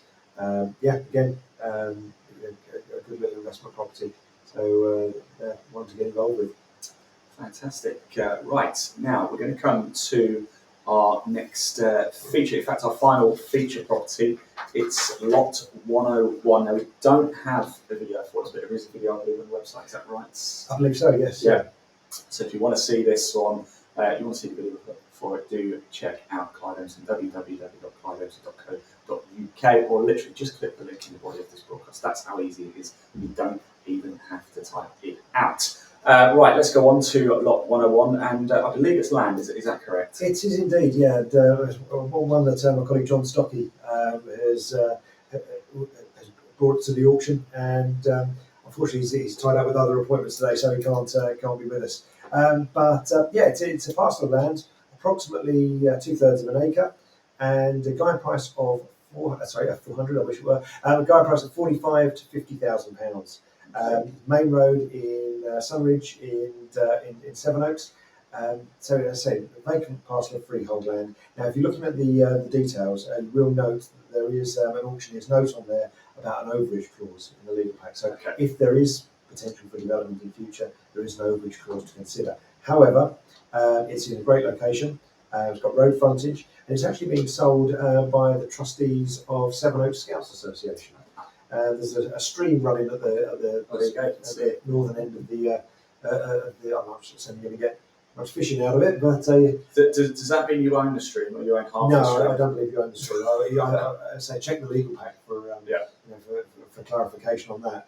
But as I say, the boundaries are clearly defined in the legal documents. But yeah, as I say, it's a boundaries. The stream, and the red line seems to go down the middle of the stream there. But yeah, so have a look at the legal pack. It might be something to get a bit more information. But yeah, great location, nice parcel of land. Whether you get development potential, who knows? But again, it's a nice parcel of land to own, and as I say, it has been used by the Scouts Association for many years. But again, a nice location there. Time for it to go under the hammer. Time for it to have a new lease of life. Yeah. He knows what he's doing, this man, doesn't he? He really does. Right, shall we carry on then? Let's do it. With our lots. We got up to 99, didn't we? So let's just let me get my place. So lot 100. Lot 100. I do feel like this one is a special one. Yeah, it's a lovely looking building, isn't it? Lovely looking building. First floor, a balcony flat, residential investment, guide price of 105 to 115,000 pounds. And so yeah, a lovely looking building. I love that style of property. That's beautiful. Yeah, it really is. Now, of course, we've just talked about 101. Yeah. 101. So let's jump straight into 102. Yeah. And it's some garages again. 4 lock-up garages, Wirral Kent area, 70 to 72,000 pounds a guide price. Again, good opportunity with the garages, so they always are popular lots. Excellent, superb. Then let's move on to lot 103. Clarence Road. Yeah, Clarence Road is Medway area of Kent, and you've got a fire damaged property here, fire damaged house with repair required, obviously. There's an annex investment to the side of the property also. So yeah, as I say, it's a great opportunity to get that one back on its feet and looking tip top again. Fantastic. Here we go. Let's move on to lot 104. Yeah, again, stunning looking buildings, but it's freehold ground rent investment, and again, I know we've talked about these. Guide price at £40,000 plus. It's not an actual property as such. You're buying £40,000. It's not one of the flats. It is the freehold ground rent investment. So yeah, please do look into those if it's something you're interested in.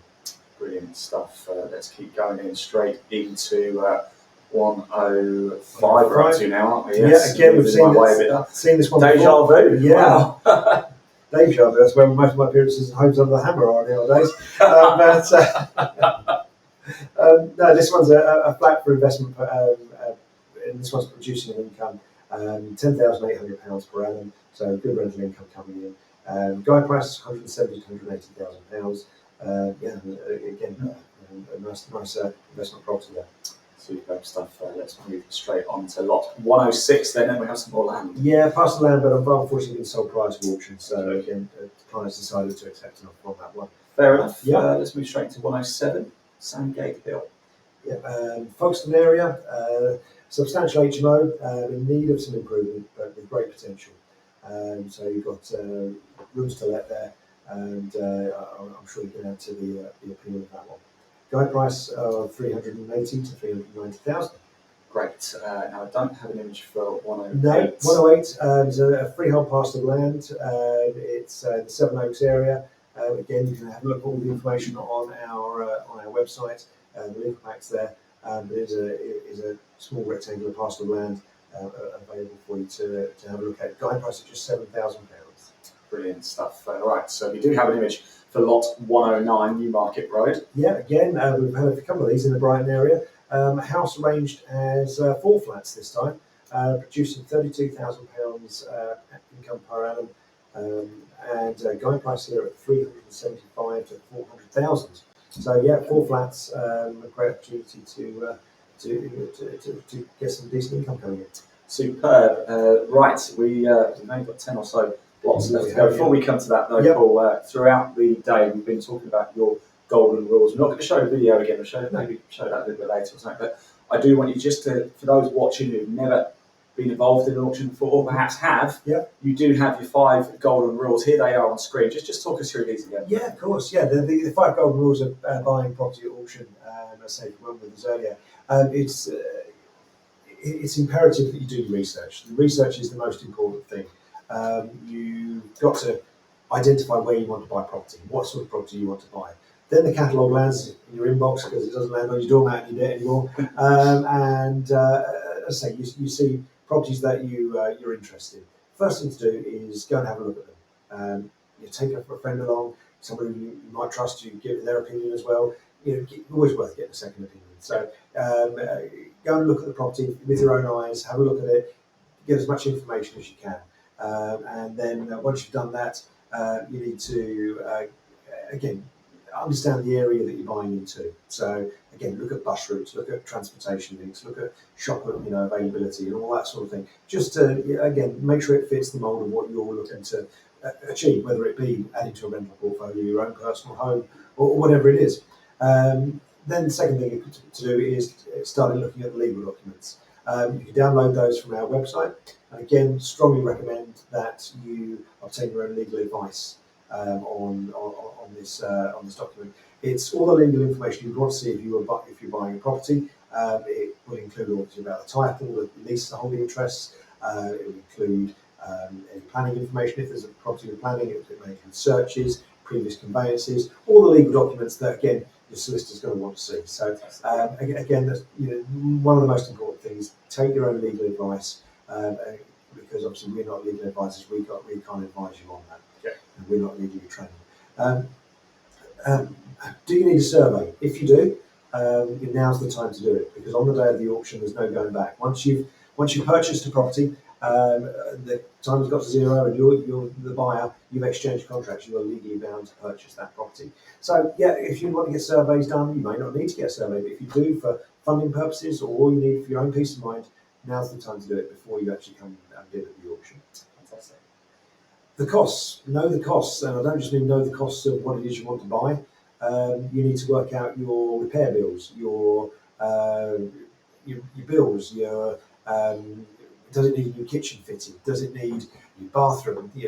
All the legal costs you may have, and also in the legal documentation that I mentioned earlier, there may be additional costs that you need to pay. So again, you need to take advice on that and just check the special conditions of sale. And if it states there are additional costs, yes, you are liable for those. But not all properties have them, but some do. So do check it through, because the last thing I want anyone to do is have a nasty surprise once they purchase something. Good on you, and that's where you talk about the transparency. It is, yeah. All the information is there, but you've got to have the time to look at it. It's all there. It's laid out in black and white. So I say, and that's what we say about auction being the most open, fair, transparent way to buy property, because it's there for people to see. And then come the auction, as we've been saying to people today, register to bid. You need to go to the website, register on their bidding platform to actually set up your bidding profile, and you need to enter in your details. You need to enter your solicitor's details and your method of payment. And then once you've done that, let's say you'll get 3 green ticks, and it will tell you you're ready to bid. So then all that remains is to keep calm and carry on, and go to the auction when the lots go live tomorrow, from the 14th of June, from around about midday. You can then log on at any time over the next 2 days, 3 days even, sorry, and put your bid forward. You can set up proxy bids also, so it bids automatically for you up to a certain level. And then once the property gets near the finishing time on Wednesday, from 11 o'clock, lot 1 finishes at 11, then incrementally 3 minutes after that, the next lot will finish. You just need to obviously keep an eye on it to make sure you are the buyer. And if you want to put in another bid, please do so. The only thing to slightly different about the time of counting down, it's not like other auction websites. Not everyone's going to wait to the last few seconds to put their bid in, because if you do so, the timer just extends by 5 minutes. And if you do that, it gives everyone a fair chance to come back and make their increased bid. So you can get in nice and early and make your bids early if you wish. You make a very good point actually there, Paul, as well. I must just say, this broadcast is going to stay across the Clive Emson social media channels. So if you are watching this in the future, just remember this is the auction goes live the 14th of June 2022, and it ends the 16th of June 2022, doesn't it? So if you're watching this in 2045, it finished a long time ago. You missed out, unfortunately. So you really need to find something to do with your life. You really do. You really do need to find that. But if you do tune in, of course, tomorrow or next week, just to remember that the auction runs from the 14th of June to the 16th of June 2022. So you're watching it after that date. These lots, some of them might go into the July. They may. I mean, sometimes if you do have lots that are left over unsold, and you can go and view them. You can make offers post auction, and again, we get a very good rate of properties sold after the auction of those that are left over. I mean, on average, we sell 80 to 85% of the lots offered. So thereabouts, sometimes more, sometimes less, but on average, around about 80% of the lots will sell. All right, Paul, I'm sad to say we're down to our last section of lot images now, lot 111, and it is going to be a fine looking one, I can tell you that. Yeah. Methodist Chapel with potential. Canterbury area, guide price of £150,000. As I said before, some of these chapels and churches make great conversions. I've seen so many stunning ones over the years, and who knows, this could be the next one. Excellent. So lot 112, Brunswick Square. Yeah, freehold residential investment property, Herne Bay, Whitstable area. You've got a guide price here of £280,000 to £300,000. So residential investment, all let out, ready to go. Brilliant. So lot 113. Have I missed 113? I don't have an 113 is just a small parcel of land, right, which is at the end of a cul-de-sac. So you've got a parcel of land. Guide price £8,000 to £10,000. Again, have a look on the website, cliveemson.co.uk, lot number 113. Something that might interest you. Yeah, just click the link in the body of this broadcast. And that's in the Hastings area as well. Superb. Lot 114. Yeah, we've got an end terrace house with potential. So it could be enhanced by decoration. Who knows? It may even have room to put an extension on, subject to all the necessary consents, of course. Guide price here of £200,000 to £210,000. Again, nice looking property. May do someone a nice family home, that one. So you get the swing there as well. Well, you'd be entertained for days. Yes. Right, so let's move into lot 115. Lot 115, freehold ground rent investment.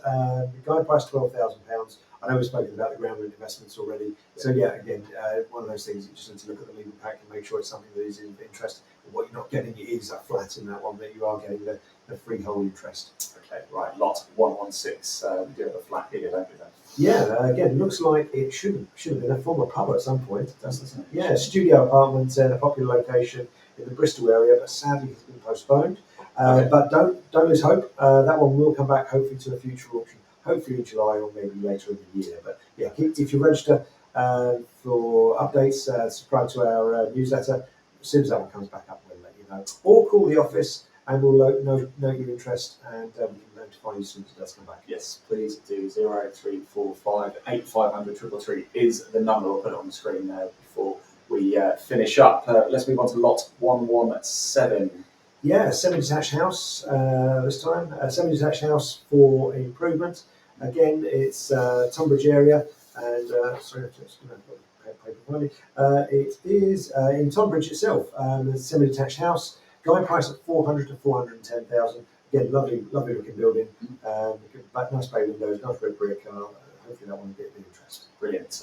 Lot 118. Lot 118, flat for investment in the Chichester area. Guide price of 120 to 125,000.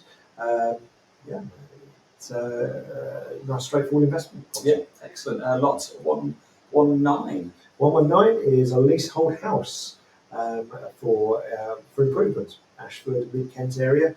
And again, interesting looking building, that one. Nice window styles on that one. But yeah, no, it's a leasehold house for investment. Guide price of just 70 to 75,000. Wow. Okay. Lot 120, the penultimate lot. Lot 120 is a 5-storey freehold former restaurant and bar with living accommodation. So it's in the Portsmouth area. Guide price of 1 million to 1.1 million. Well, let's say million. It's nice. You can see why though. It's fantastic. Isn't it? We actually hold a little bit of a record actually for one of our lots that sold in the March auction. It's the largest property or largest value property that's sold at an online auction outside of London. Wow, quite a tenuous one, but linked to it. But yeah, no, so it sold at just over 5.4 million. So yeah, no, that was an incredibly good sale. That one definitely needs to borrow some money. That's a crack at that. And the last lot we're going to show, and it's a former school. Yeah, former primary school. Again, with potential there in the Lewes area. Guide price of 250 to 275,000. Again, lovely looking little building there. Obviously been extended over time, but great potential. Unfortunately, there's no need for the school anymore, but it may be ready to start its new chapter of his life as someone's home or another business venture. Who knows? All I can say is the kids clearly just completed school. Don't need it anymore. No, that's it. And you buy it, you'll soon be completing your purchase. And talking of completed, that is all of the lots. We have seen that will be going under the hammer. When, Paul? Right, okay, the auction will go live for bidding as of tomorrow. I say all the lots are on our website. Please do go on and have a look, and you can get more information on there. If you want to bid this time round, it's not too late for you. You are watching this and think, I want to get involved with that. Obviously, you need to follow the 5 golden rules and go and look at the property. Make sure you're okay with what it is you're going to be buying. Looked at the legals, be happy with those. Do you require finance? Is that all in order, etc., etc. But yeah, all the lots go live for bidding tomorrow. And once they do around about lunchtime, they'll all be live for you to log on, make your bid, and set up proxy bids, whatever you want to do. They will then stay live for 3 days. So they finish on Thursday, the 16th of June. Lot 1, which is obviously the first lot that we started talking about back just after 11:30 this morning. So that one will finish at 11 a.m. on Thursday. Then every 3 minutes after that, there'll be the next lot that's going to finish. Slight change to that is if someone bids in the last 5 minutes, the timer does extend by 5 minutes to give everybody a fair chance to come back and bid. I hope you've enjoyed the show.